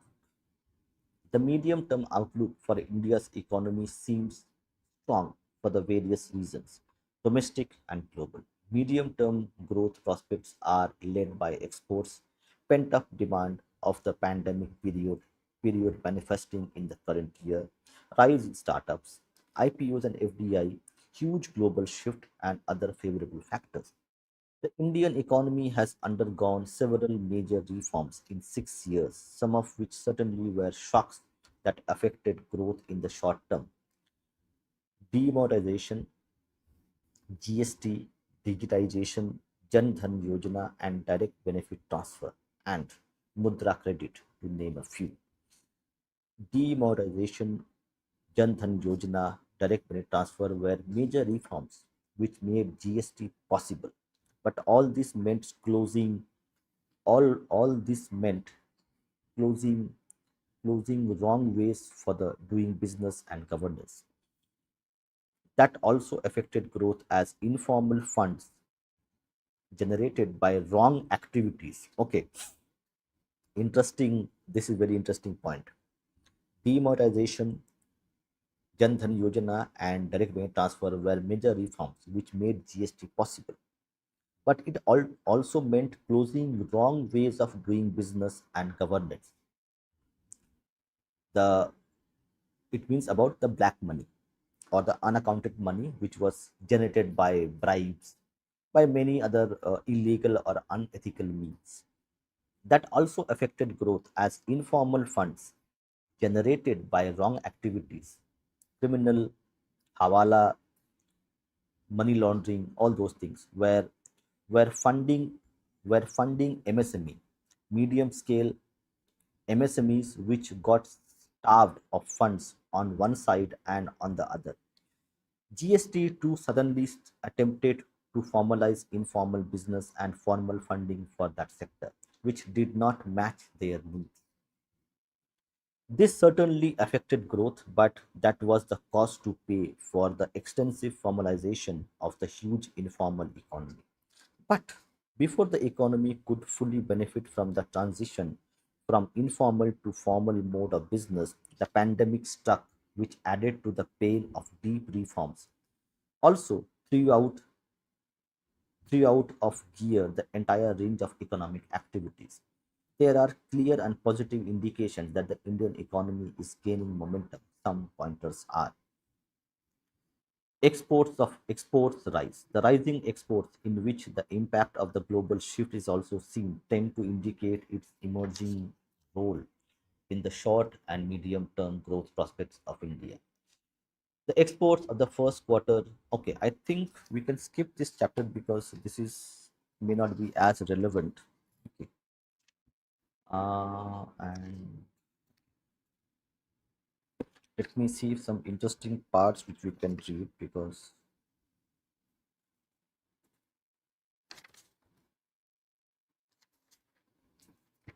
maybe we can read one more chapter, a little bit of it. I think this part we can read. External challenge two. Okay, where is external challenge one? I can get that. Okay, India internal security issues. In a statistical term of number of attacks and casualties, India's internal security has improved in the last 6 to 7 years. The incidents have come down from 523 in 2014 to 299 in 2020 to 206 in 2021 so far. The fatalities have halved from 1012 in 2014 to 591 in 2020.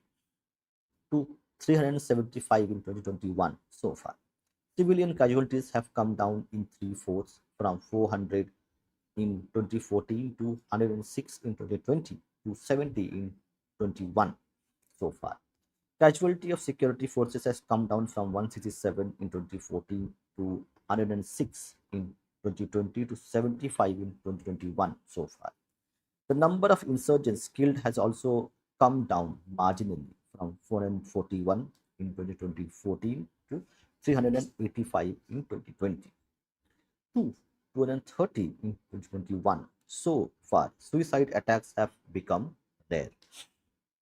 External challenges: 1. Motives of China's moves at the border and outside to make India a political risk and undermine its value as a safe alternative to China. Remember, when the West, especially Europe and American governments and policymakers, took a decision that an autocratic China and aggressive China is not good for the Western alliance, for the Western world, they took that initiative to decouple from China and invest building relationship, economic, geopolitical relationship with India.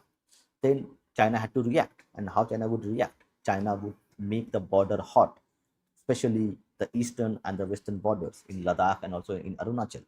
And we have seen that happen in Galwan, where the fist fight took place between the Chinese and Indian troops. So this is the external threat to Indian economy. Talks between India and China to unlock the Ladakh border standoff following the unprovoked violent clashes initiated by China in June 2020. Efforts by Chinese and the Indian army officials, aided by diplomatic initiatives to ease border tensions, have been painfully slow process. But despite distrust and apprehensions on the Indian side about the China's intentions of engaging in the adventure, some de-escalation seems to be taking place. According to the latest reports, India and China had completely withdrawal of forces from the Gogra region of the eastern Ladakh after a year-long sensitive standoff. The disengagement, which included both sides removing all temporary structures and other associated infrastructure and returning the landform to its pre-standoff state, is reported to have taken place in August 2021. With Gogra Agreement, and India and China have now concluded agreements in four of the six flashpoints: Galwan, the north and south banks of the Pangsong Lake, and Gogra, Depsang and Hot Spring are still locked in a stalemate and are the most sensitive areas in subsector north from the point of view of India's security. While China strategically keeps the talks going, its intentions seem to be deeper and complicated. The idea seems the idea seems to be not to ease the tension but to keep it on, and that benefits China strategically. So that's an important part of it.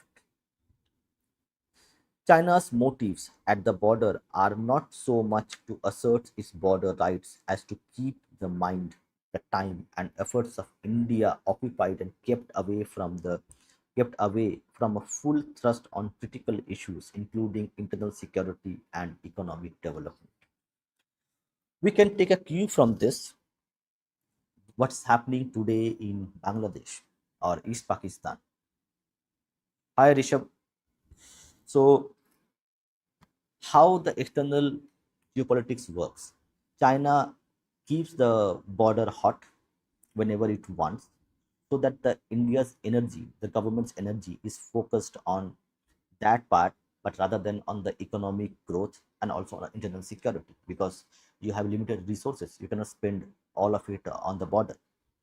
So what's happening in right now in Bangladesh is also a kind of a same kind of situation where the American deep state is lighting fire, is pouring oil and lighting fire to the eastern border in Bangladesh, and also we need to see that There's also American presence in Myanmar, and they have put the petrol and put the fire in the Bangladesh, so that the Indian economic growth story and also the strategic interest, the long-term, mid-term strategic interest of India are getting stalled in the meantime.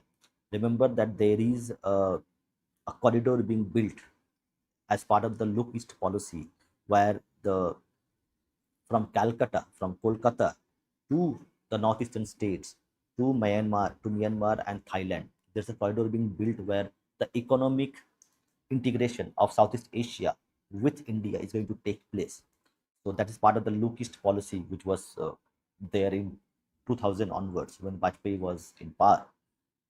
But this burning Bangladesh puts a hold to this Lookist policy, where you have India is building the IMAC corridor. The IMAC corridor is built where from Chennai and Mumbai ports there will be sea, land, sea rail links between the Indian coast, the Israeli ports, and it will go towards the Middle East, Saudi Arabia, and that place. And there's a one more economic link which is being built, integration with Southeast Asia, including China itself, the land part.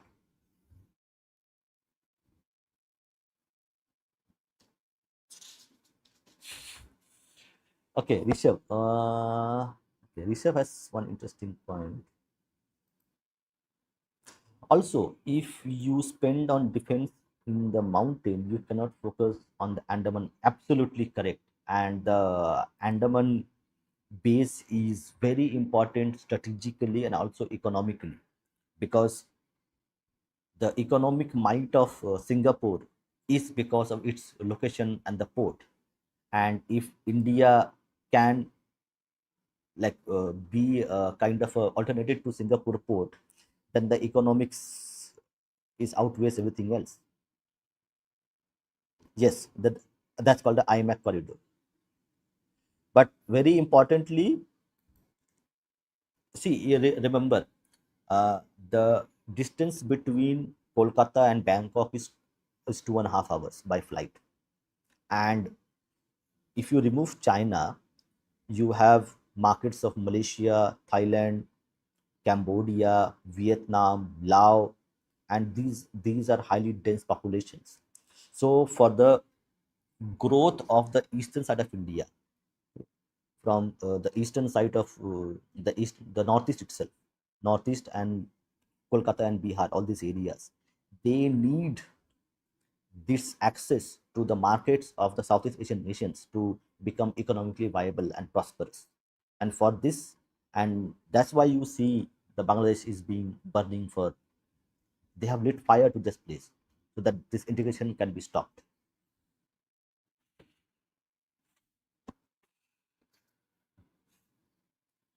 Okay.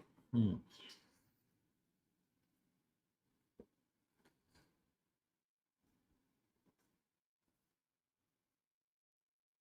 China's motives at the border are not so much to assert its border rights as to keep the mind, the time, and efforts of India occupied and kept away from the full thrust on critical issues, including internal security and economic development. The highly split Indian, again, this is a very important part. The highly split Indian politics is also encouraging and helping the Chinese in their efforts. Interesting coded language. The highly split Indian politics is also encouraging and helping the Chinese in their efforts. Whom the author is referring to? You can take a guess. Assisted by an army of wolf warriors engaged by China in and outside India. Hmm. To distort the Indian discourse on both China and on the border. So, for the context, when the Ladakh uh, conflict happened between the Chinese and Indian troops, there was few politicians, I would not name them, few politicians who had spread the rumors that India has given away thousands of kilometers of land to China in Ladakh. So when the author is talking about the highly split Indian politics is also encouraging and helping the Chinese in their efforts. Who are the politicians who are doing this? Assisted by an army of wolf warriors engaged by China, propaganda, and foreign money being paid to people in India to actually further Chinese propaganda and Chinese interests in and outside India to distort the Indian discourse on both China and on the border. To understand why China is causing tensions on Indian borders, it is necessary to know what China's global game is and how a rising India is connected to that game. Yes. Yes. China's game is global. It has issues with different nations, not just with India. Its competition is with the West, particularly the US. China feels India is a regional challenge to its supremacy, and indeed it is. A rising India is more often impediment to China because its legitimacy, which China lacks. India, democratic, non-aggressive, is in the eyes of the most nations more legitimate than China, which they see as autocratic and aggressive. Xi Jinping's China has been trying to play a positive global role, showcasing BRI project and offering and making investment in other countries to overshadow and overcome the disadvantage of its autocratic and aggressive image, which Western powers were doing during the Cold War period. This has been paying off for China in the last few years, with many countries, even Italy, the European country, joining the BRI project to the to the charging to the charging of the West. China has certainly gained a lead over not only India but also divided the West. And taking advantage of the stress of the Western nations since 2008 crisis, a, a presumptuous China has begun perceiving its own single-party autocracy and the oxymoronic Marx and market cocktail. Interesting. The autocracy and the oxymoronic Marx and market cocktail as a global alternative to the Western concoction of liberal democracy and market society, which it regards as failing and not successful model for the world. I think post 2020, mm, and even before post pre 2020, China had invested billions into narrative, into funding academics, sending its students, giving loans to actually legitimize the autocratic way of ruling as a very legitimate way to actually provide prosperity, provide jobs, economic growth, strategic autonomy, military power to as a kind of model to actually replicate rather than the model of democracy, liberal democracy, and market-driven economy.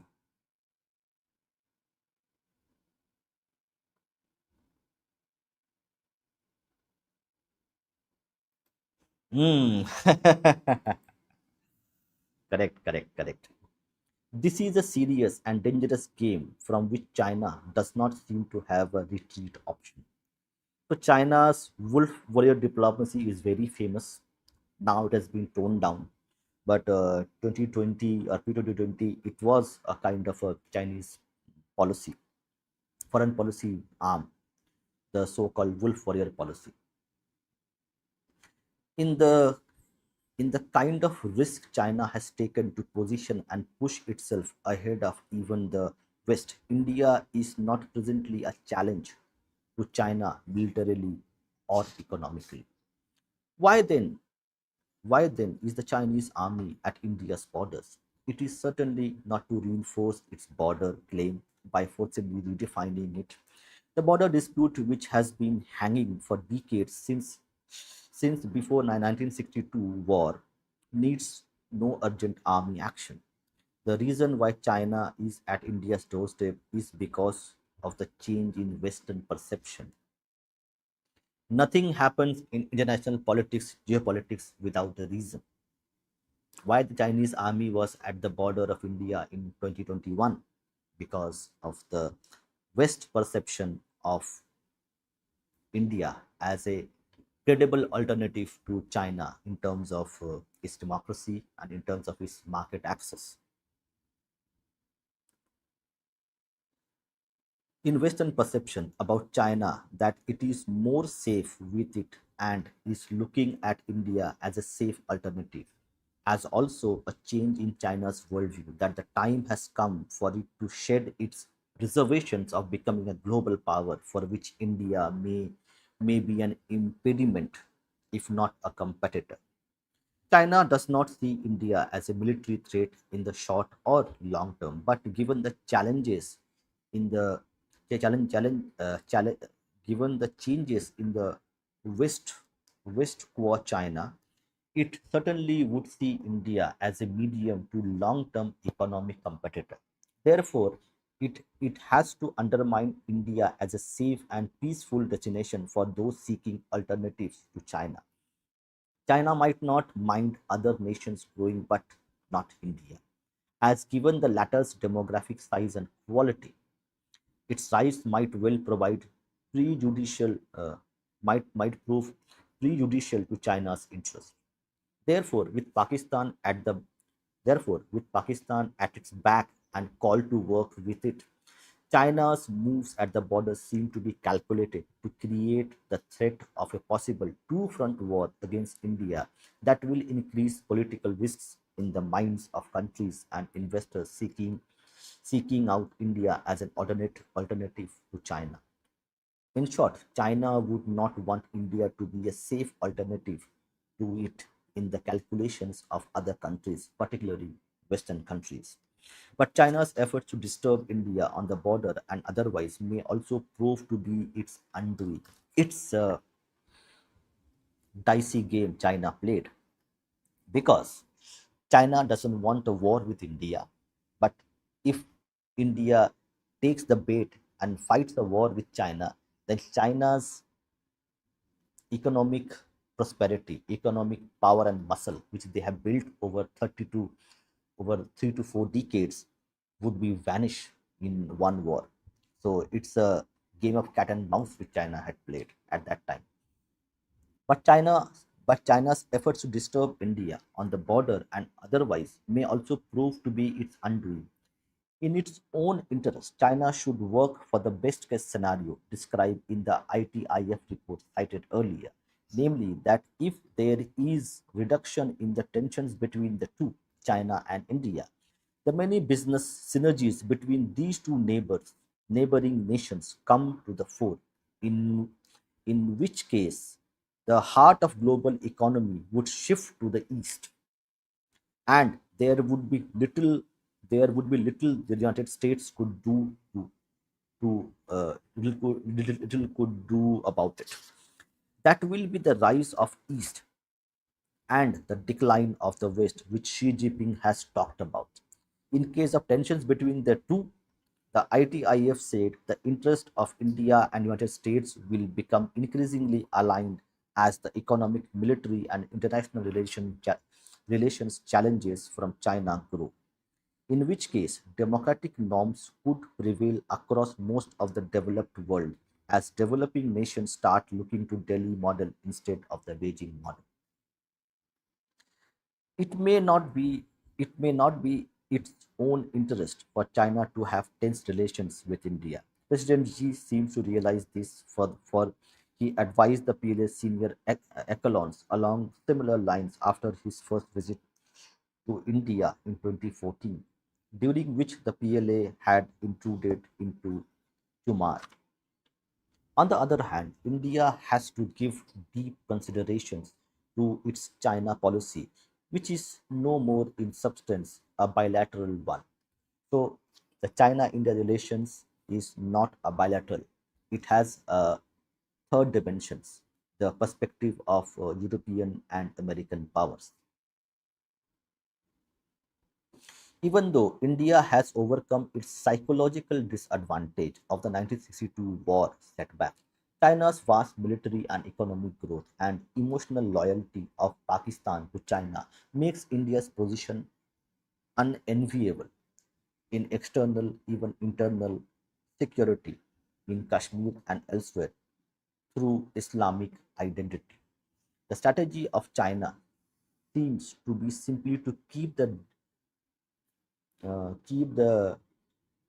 Damocles, Damocles sword of war act, or even beyond the border, and the possibility of two-front war hanging over India, so as to keep India's mind occupied with the threat and thereby bargain with India not to move too close to the West. When we call correct 8D chess, 4D chess, 3D chess, this is the chess which is being played at the international geopolitical level. In the past decade, more In the past decade and more, India has always bilaterally managed its issue with China, but of late it has been increasingly drawn into the complicated China versus the West issues, and India has to keep guard to make sure that the China-India relations be only remain bilateral, not no third party should come into play. While China has while China has a Pakistan to use as its shikhandi, the famous proxy warrior of Mahabharata, who sidetracked the mighty Bhishma while Arjuna targeted him as his main adversary as a proxy warrior against India. India has no such proxy warrior to sidetrack China. India can play the Tibet card, but unfortunately, they are not playing it. But yes, India has one more card which they have played quite well in actually Myanmar. So India shares a border with Myanmar, and the troops who are near the Indian border, especially the Arakan army, Arakan that region. So China controls Myanmar, the central government, but the Indian influence is still there in Myanmar, close to the border regions. Mm, we will discuss this. Okay. I will just finish this part, and then I will open up the stream for the audience to come and discuss and talk to us. You can just read this last part of it. Therefore, while entering strategic relations with the West, which has declared China as a systemic competitor, India needs to be careful, if not risking open enmity with China by its own commission or mission. If China openly chooses to declare India an enemy, that is a different matter. But India should not implicitly or expressly do so. India should consciously be part of Asia in culture and geopolitics, and not part of the West. India should be more in tune with China's neighboring Asian nations. Again, the look east policy. This line is very important when we are reading this. That is a difference matter, but India should not explicitly do so. India should consciously be part of Asia in culture and geopolitics, and not part of the West. India should be more in tune with China's neighboring Asian nations.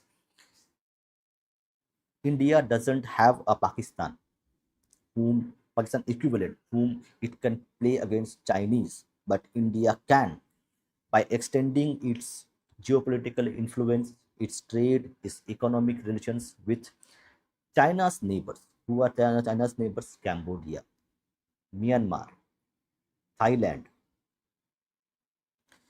Asian nations which face an adversarial China, Philippines, China, and not adopt the stance and policies of nations geographically distant, which have declared China a systemic adversary. In his famous treatise, uh, Sukraniti, Shukracharya says, one should not declare anybody to be one's enemy, nor oneself be enemy's enemy. How the two giant neighbors handle their relations in the medium term will decide the geopolitical ecosystem of the world and also future of the rule based geopolitical and economic order which has sustained the world after the Cold War. So we will finish the reading here. So people who want to join the stream, the link is there in the members only post for people to come and discuss if you want, or else I will some take some comments.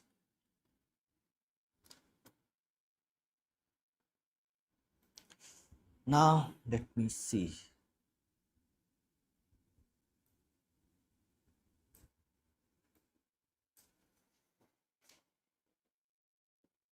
Hmm. This was a good question from Vyom.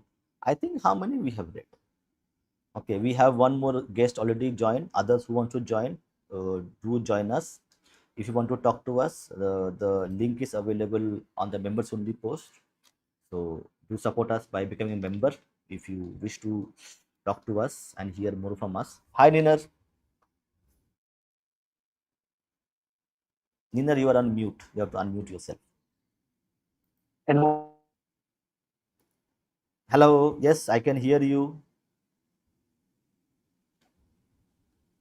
Ninar, are you Yeah, so I was, speaking? we were discussing many points of this. Go ahead. Go ahead. Go ahead. Can you hear me now? Yes, yes, I can hear you. Go ahead. Right, right. Yeah, we were discussing many points in the comment section also Hmm, about hmm, how hmm, hmm, individualism and the culture is fundamentally different from ours in the West, hmm. and how their society basically encouraged that. You can say the state itself encouraged the individualism there. I saw in Ah. another interview, S. Hmm, hmm, Gurumurthy hmm, itself, he told that hmm, hmm, hmm, hmm, um, the way the social contract there is that hmm, hmm, in 1960s or 70s, the hmm, American government told its people that you need to stop. You don't need to care for your families and like elders or any children that much anymore. And in place, you should pay a social security tax. And from that tax, hmm, the government itself will take care of your people. So that leaves like no responsibility on the individual. Everyone is hmm, only responsible for themselves. That is hmm. where individualism, and he points that as the fall of U.S. hegemony also. Uh, yes. So I think I think in let's say in the 1950s even correct the US and Europeans had a good family structure. I think it was only in post Second World War due to lack of labor these things were introduced. But there are many reasons behind this as well. But one reason the women were had to go and work because there were not enough people to work in the factories. Right. So there's also an economic part a part of it. But yes, And so the also, fundamental difference. they used, Go ahead. they had to make women work during the war also. They needed as many hands as possible, right? So they put many Hmm. women in factories or other kinds of work also during the war itself. Yes, yes. Yeah, hi Rishi. Yeah, namaste, Dada. Namaste, Neer. और audience को भी Namaste. नमस्ते. Namaste. Yeah, you हाँ have please some आप लोग great बोलिए. points and very Wanna hear you. I अच्छा. have spoken enough. Let's see Oh, what you have to true, say. true. Yeah, Nina, go हाँ. ahead. Right, Rishi, anything you have to say about this individualism thing, which I pointed out? हाँ. So I just missed some portions of it right now while joining, but before that I did hear you about how uh, U.S. government actually endorsed this. Did they do it as a government policy, like in 60s? Like, was But it a directive? which one? Which policy you're The talking that about? that whole policy which Nina talked about, One child, how Ah, that is what one they. ch- So in Go ahead, that go ahead, go video ahead. which I saw of S. Gurumurthy himself, in that same video, he talks about how in 60s they brought about some social security act or something. I think it's called Medicare. From then on, uh, people basically began to rely as a safety net as the government instead of the safety net being the family. That is where, and from after that point, other countries started copying and all. But yeah, he according to him, it is that is the starting point. Wow. So basically, because the individual was taken care of by the government, so there was no need at all for the family to have as a safety net, I guess. Wow. Amazing kind of policy. Yeah, but Well, it's it's interesting that we need to understand like uh, what prompted this policy change, like like why it was introduced, like reason be. isn't it because So I don't know, you it's know, just my conjecture. in Germany, this Hmm. thing like there is a certain law in Germany which is Nina, you are breaking. Your voice is breaking. 80s, 90s itself they started. Nina, Okay, okay. Rishi, are you able to hear Nina? Because I think his voice is breaking. Yeah, his voice was kind of breaking. Maybe now he can speak, and Nina, I guess can it would you be just okay. My connection is not repeat? so good. You guys Okay, can anyway, speak. let's try. Yeah, okay, okay. Then Rishi, you have something to say regarding the whatever Nina is saying. No, I just a conjecture that maybe Hmm. because the state always is afraid of communities and structures which are independent of its influences, and therefore it always tries to create a sort of incentive so that those structures always break down to the most weakest possible fundamental, if you could say Hmm. so. So that is, I guess, that individual thing. That's the most vulnerable section of society, right? It has nothing, literally. It is Hmm. totally. What should I say? It has no strings attached. It's a very Hmm. bad word, but yeah, no strings attached at all. Completely floating in the air kind of a object, Hmm. which can be forced into any direction possible. So I guess all that the state wanted was to create such sort of individuals and then manipulate them into various movements or crowds whenever time was required, right? What do you think? Any counterpoints or any Uh, points that you have? See, I think one is correct in a democratic setup. Correct. In a democratic setup, you will have that problem because, True, like, politicians would always want like a vote bank whom they can depend upon as a they will vote for them time and time again. So, like, and we see, correct, we have seen. So it was a kind of like it's like a bribe to people. Why you should vote for me? hmm, Because no, I am giving you these facilities. true, So I am true, giving you, so vote for me. So in that context, like, see, every political system or any uh, system of governance will have its pros and cons. So democracy has that problem,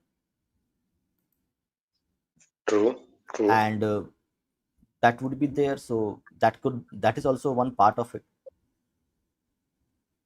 Mm. Indeed, indeed. Uh, that Yeah, incentive Niner, structure always. Mm. Kind of, please. Niner, yes, continue your So point. I think you made a as very far as interesting point. can you hear me? Yeah, yeah, go ahead. Can you hear me correctly? Yes, Yeah, yes, yeah. go ahead, go So ahead. as far as I know, this idea of social security it started around the time of industrialization. So when factories, mining, all that thing kind of started, a lot of people were like physically handicapped after the working in the mines or after working in dangerous factories and all. So from for that kind of insurance, social security started. I think first in Germany only it started. mm, Then after that, it began expanding to everything, and it mm. this became an excuse so that the state can bring more and more dependents or as a vote bank into their politics. That is when also at the same time voting rights also were being expanded to the whole population. So to you can say to bring the new vote bank, you expand the social security to them also.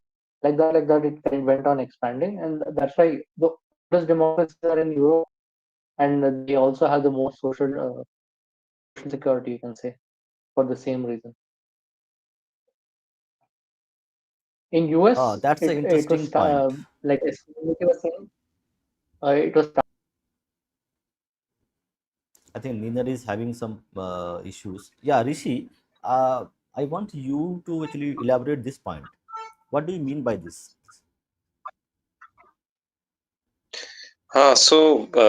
You've seen this, right? Like in the I like I do not like to use this word, but it's used very much by the racists in Western countries. So the third Hmm, world, hmm, aka the post-colonial. hmm, hmm, hmm. Okay, Nina is back. The correct, Okay, the correct, third. correct. The A grade democracy and B grade democracy you're talking about. The book talks about. Yeah, yeah, yeah. The post-colonial societies which adopted this democratic means of governance, basically. Hmm, So these hmm, sort of hmm, nations, the hmm. third world, it Hmm. seems the democracies in these set of countries never could sustain itself. Either they went into total dictatorship, like in Cambodia or like in Or various in other correct, countries. I am not even in Africa, correct. In Africa had a Africa. very bad Yeah, side. yeah, When they were given independence, they went back to juntas, army rule, basically. true. True. Absolutely, absolutely. Liberia's case, so many. Hmm, hmm. Like Africa's case is one of the deadliest ones. So yeah, so these countries, I guess we are the exception, as Professor Babones also say. He says, right, we are the only legitimate democratic country in the third world, so-called, like among the post-colonials. Anyway, so in these countries where people were too poor and governance structures were not that robust, it was corrupt. Weaker institutions were there. Uh, these countries could not sustain themselves for long, as far as democracy is concerned. Whereas the countries, the ones, the first world, who were richer, who were industrialized, who had better institutions, they alone were the ones to sustain this kind of governance system. And right now, we are seeing even that is getting somewhat uh, shaky because of social media. Many of them say so, at least. But still, there is a uh, what should I say? Some sort of democracy, uh, at least at appearance. Also, there is that. It's not totally a dictatorship or an oligarchy, out and out. Like Russia is an oligarchy, right? Many say that it's a false system of governance and all. It's a conjecture the Westerners make. Let's posit it as such. So that was the point I wanted to make. So why is it that only the poorer countries are unable to sustain democracy, who are also very uh, like gung ho about holding on to it, and vice versa over there? Yeah. Okay, got it. I got your question now. So see, when Mr. Gurumurthy actually talks about this, let me actually show you the presentation. I think that will also answer tough questions as well. I have one more presentation ready. Mm.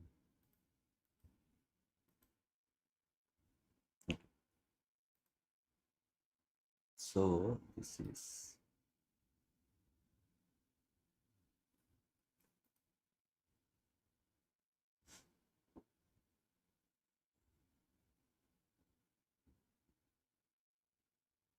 see, India is defined as an inclusive civilization that faces paradoxes of tolerance. Okay. So let's see if that point is addressed here. Okay, here it is. The core philosophy. When you are talking about the what do we say, developing countries, okay, developing countries, not developed countries, India's democracy is not a 1947 construct but an ancient pluralistic traditions. It balances individual rights with community duties, dharma. Practical application. Gurumurthy refers to Ayodhya Ram Mandir as a symbol of civilizational rise, not just religious, but a reassertion of living civilization after centuries of colonially imposed amnesia. So, when you are asking this question, why it's sustained? Because the okay, this is also an interesting thing. So, a contrarian view as well, but we accept all kinds of views. So when you're talking about Rishi, that yes, the democracy that is prescribed as a pill or as a medicine to actually cure a society, that cure itself is wrong, because they they consider liberal democracy as one size fits all. Okay, for a Japanese person, for a Chinese person, for a Thai person, correct, they cannot just give away their culture, tradition, mode of worship, because they want to be called as uh, liberal democracies. So this one size fits all culture or perspective, that okay, the way the Europeans or Americans have defined democracy, that is the gold standard. If you go below that, you are not a democracy anymore. That's why it has failed, because as an idea, same thing, correct. I also talk about it when it comes to libertarian, correct. The libertarian policies are good examples of free market access, of entrepreneurship to there. So now what will happen is that those libertarian policies, those policies of capitalism, entrepreneurship, has to be adapted and culturally assimilated to the existing traditions, existing uh, mode of moral values. Only then they will be able to amalgamate and succeed. The problem was that Western democracies, the way they formulated, they want to impose that pill, and it should be taken by everybody. That cannot happen. When you have Middle East, Asia, in Asia and Japan, China, India, even Russia, where they have their own cultures, which are 1,000-year-old civilizations.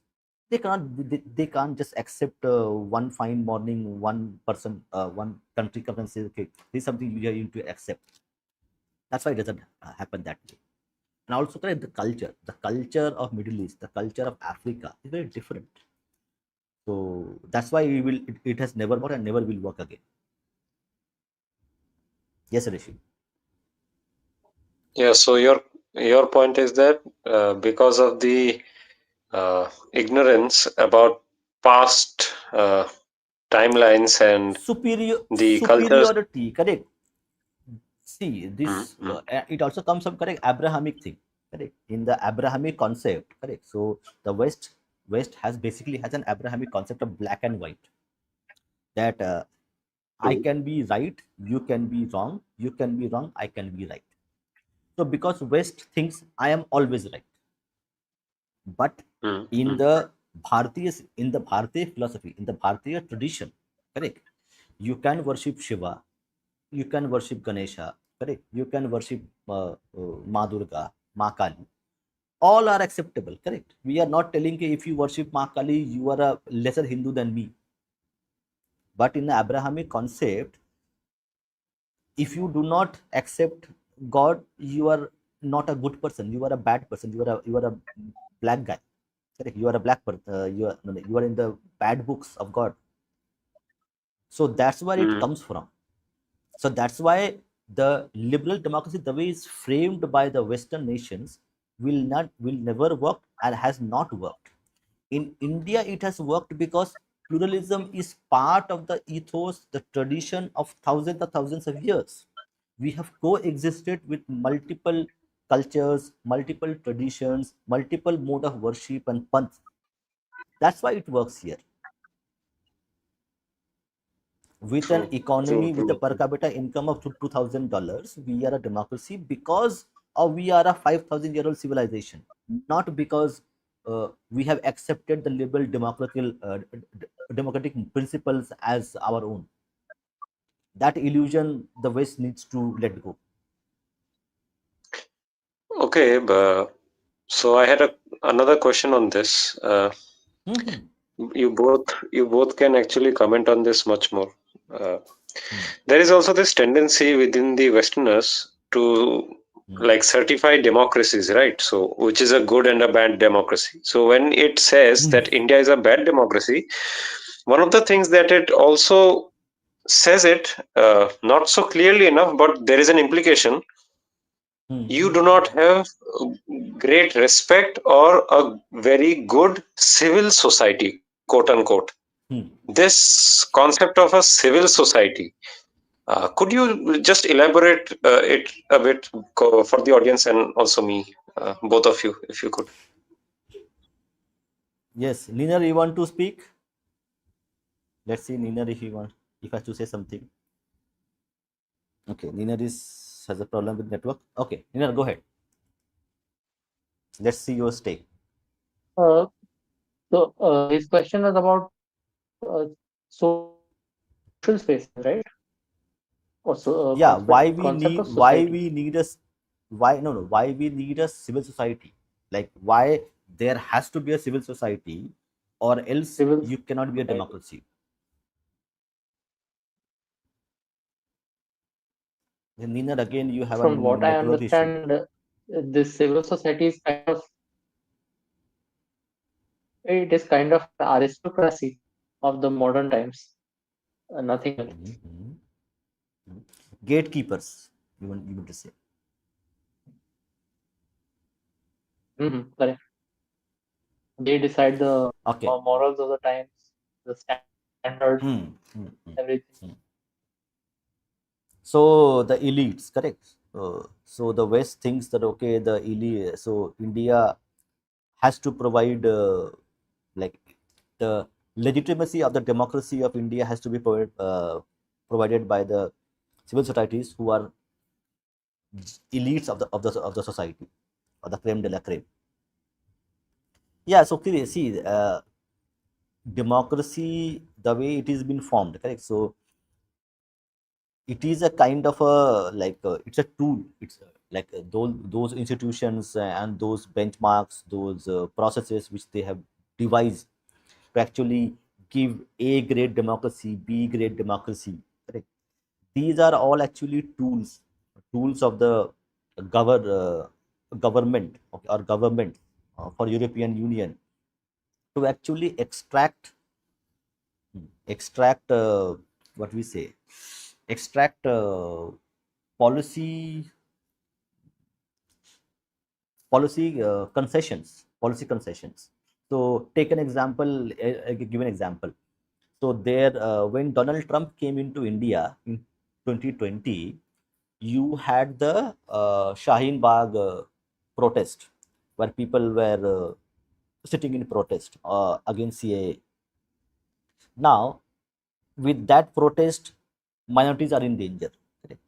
So this is part of a whole system of levers which the West has created to actually corner India and get something done in favor of them. That could be buying weapons. Correct? Let's say they are having a deal to buy weapons. So they will use these civil society or freedom of index, democratic index to actually tell them, okay, I will uh, demean you in the global arena if you do not give us a better deal on buying weapons. So these are tools. They are not democracies at all, and that is being now exposed by Mr. Sanjeev Sanyal, the one of the members of the Economic Advisory Committee. So this is all part of a greater game of geopolitics. It has nothing to do with your democracy as such. True, true, true. Because this whole game of civil society, I have seen this being played in India, especially because it seems like they have this whole, what should I say, whole scheme that, okay, we had from the 19th century onwards, we had created the so called pliable class, to quote, interlocutor, to quote Lord Macaulay. He will be the civil society, uh, the elite, the, as Nina said, aristocrat, uh, English educated and all, English by morals, English by taste, so on and so forth. And this class hasn't got the respect, especially under the current dispensation, and therefore this current dispensation is not conducting a very good democracy right now in this state, in this country. And apparently it's what do they say, autocratic, electoral autocracy or something, some weird wordplay they Dictatorship, do. Okay. dictatorship Oh kind yeah, of yeah, electoral democratic dictatorship. Yeah, yeah. dictator. Yeah. Two exclusives in a sentence. What an amazing way of suggesting logical fallacies. Indeed. Well, that's the genius of West, I guess. So yeah, so this game has been played, right, till now, and how to counter this? What do you think? See, the counter, the the point, the first counter needs to be decolonize the mind, because the base of this is the education system, which actually creates these brown slaves that people come out when they go out of school. So decolonizing the mind is the number one step which needs to be taken, so that, because correct, if you want to put a narrative in the people's head, you need to tell the kid from class 1 to class 10 onwards that how how bad your ancestors were, how bad your religion is. Okay, you are good for nothing, we have done everything for you, we gave you railways, we gave you administration, we gave you modern soaps to actually wash your hands, we gave you hygiene. Correct. So this is the foundation, the fertile ground on which you can actually create an artificial elite, and that elite, the brown side, will tell them these people what to do and how to think and how to behave. So the first thing is education. Decolonize the education, decolonize the mind. Okay. Symbolically or in any other ways. Only then these elites who are funded and enabled by the Western society will lose their relevance, and they will be asked counter questions. Why you are not talking about pollution, talking about green gas emissions on New Year's Eve, on Christmas, about of environmentalism, when there are millions of trees being cut for Christmas, but you only have a problem with Diwali as what you say here, as a cause for concern for environment and pollution. So until there has been lot has happened, but lot needs to be happen. True, true, true. It's a slow process, I guess, and it will take some of the generations, and maybe we will see that in Yeah, future. it's a slow process. It's a slow process anyway, but everybody has to play a part and role in this. Indeed, indeed, that's true. Any more questions that came up on comments? What do you No, think? no, I think you had given some. Let's see. you had so you had mentioned this thing you had when individual is made fundamental and sacred, it leads to generalization regarding key issues like moral society and governance. Absolutely correct. So that is the difference. Like we have somewhere down the line adopted the Western standard as the primary gold standard. True, true, true. I mean, I think uh, Abhay has said here what's actually commonsensical, but Yeah, I want you totally to actually elaborate this one. I think this is opposite of an it. important point. From John Locke to John Stuart Mill, family, society, community, etc., was seen as mere collectives which are made in order to serve goals of several individuals. But in actual, it's the other way around. So Indeed. correct, the I mean, elites, the the elites. Go ahead, go ahead. yeah, yeah. Well, please, please. Your point. The elites. I wanted to hear this. Yeah, see in any society, the elites are going to decide. Okay, whoever they may be, correct. It doesn't really matter whom we are talking about. The elites are going to decide whether a society, a civilization, or a nation is going to succeed or fail. So True, true. correct. It is called a systems thinking. So Yeah. take an example. Take the example of U.S. dollar. Okay. Take an example. Hmm. If today the US dollar value goes down by let's say 90%, what will happen? Huge What will impact on happen? various. Correct. What will happen to the American economy? What will happen to the American hegemony? What will happen to American military power? Correct. So, like, so if you have a helicopter view, and if you know, okay, if I going to move, correct, there are levers of power. Okay, how systems work. Hmm, You can hmm. have a whole aircraft, but no engine, then it has no value. Correct. Yep, So yep. engine is a very critical component of the aircraft system. You would also need Indeed. an aircraft body. Correct. You will also need the Hmm, hmm. you will also need the what they call Wings, other no, not wings.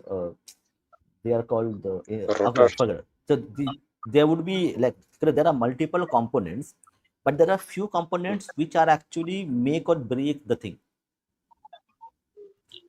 Okay, So okay. Hmm. even everything remains as it is, just the US dollar value goes down by 90%, it depreciates, then that depreciation means the US hegemony, economic hegemony will go down. With the economic hegemony, the military power will wane. They will not have money to actually pay the people who are at the military barracks around the world. US has around 700 military bases. They will not have the money Yeah, to yeah. pay. Correct. So by just doing one thing, the cascading second, third, fourth other impact, that one act will create 10 more actions which are result of the first action. In the same way that's how systems work. So in that same way, Indeed. we need to break the critical component of the system which was built to create the colonized mindset. We need to break that those specific critical components, and by effect of that you will be able to actually negate and wane the impact of that system over a long period of time. So education is one of them. And same True. way the same way the elites are there. So if you can actually change the way elite function and elite think, then actually you can have a greater impact. If take for example all the billionaires that India has, they start investing in gurukuls. Okay. They start in investing in building temples. They start putting money to actually promote Bharatiya culture tradition. What will happen? It will have a correct very big and a very enormous impact in a short span of time, which might have taken generations, might take one and a half generation to do and make Bharatiya society a dharmic society.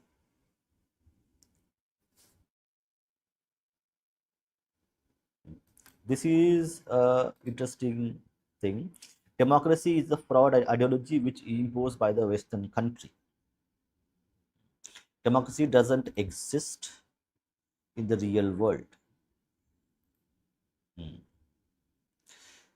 Yeah, let's see. There are any other things?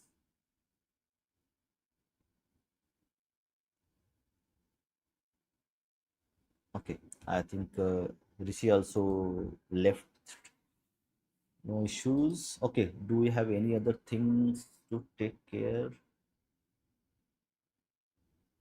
Okay, there are no questions, but only a few comments which we have taken. Okay, so thank you everybody for joining. We have two more special podcasts are coming. This tomorrow we have one podcast on Japan, very interesting topic on Japan we have chosen, and there's one more cast episode coming, cast in Germany, which will be happening on Sunday. So stay tuned, subscribe to our channel, share our content, and do support us if you want by taking membership or scanning the QR code to help to run this channel. Thank you. Jai Shri Ram. Vande Mataram.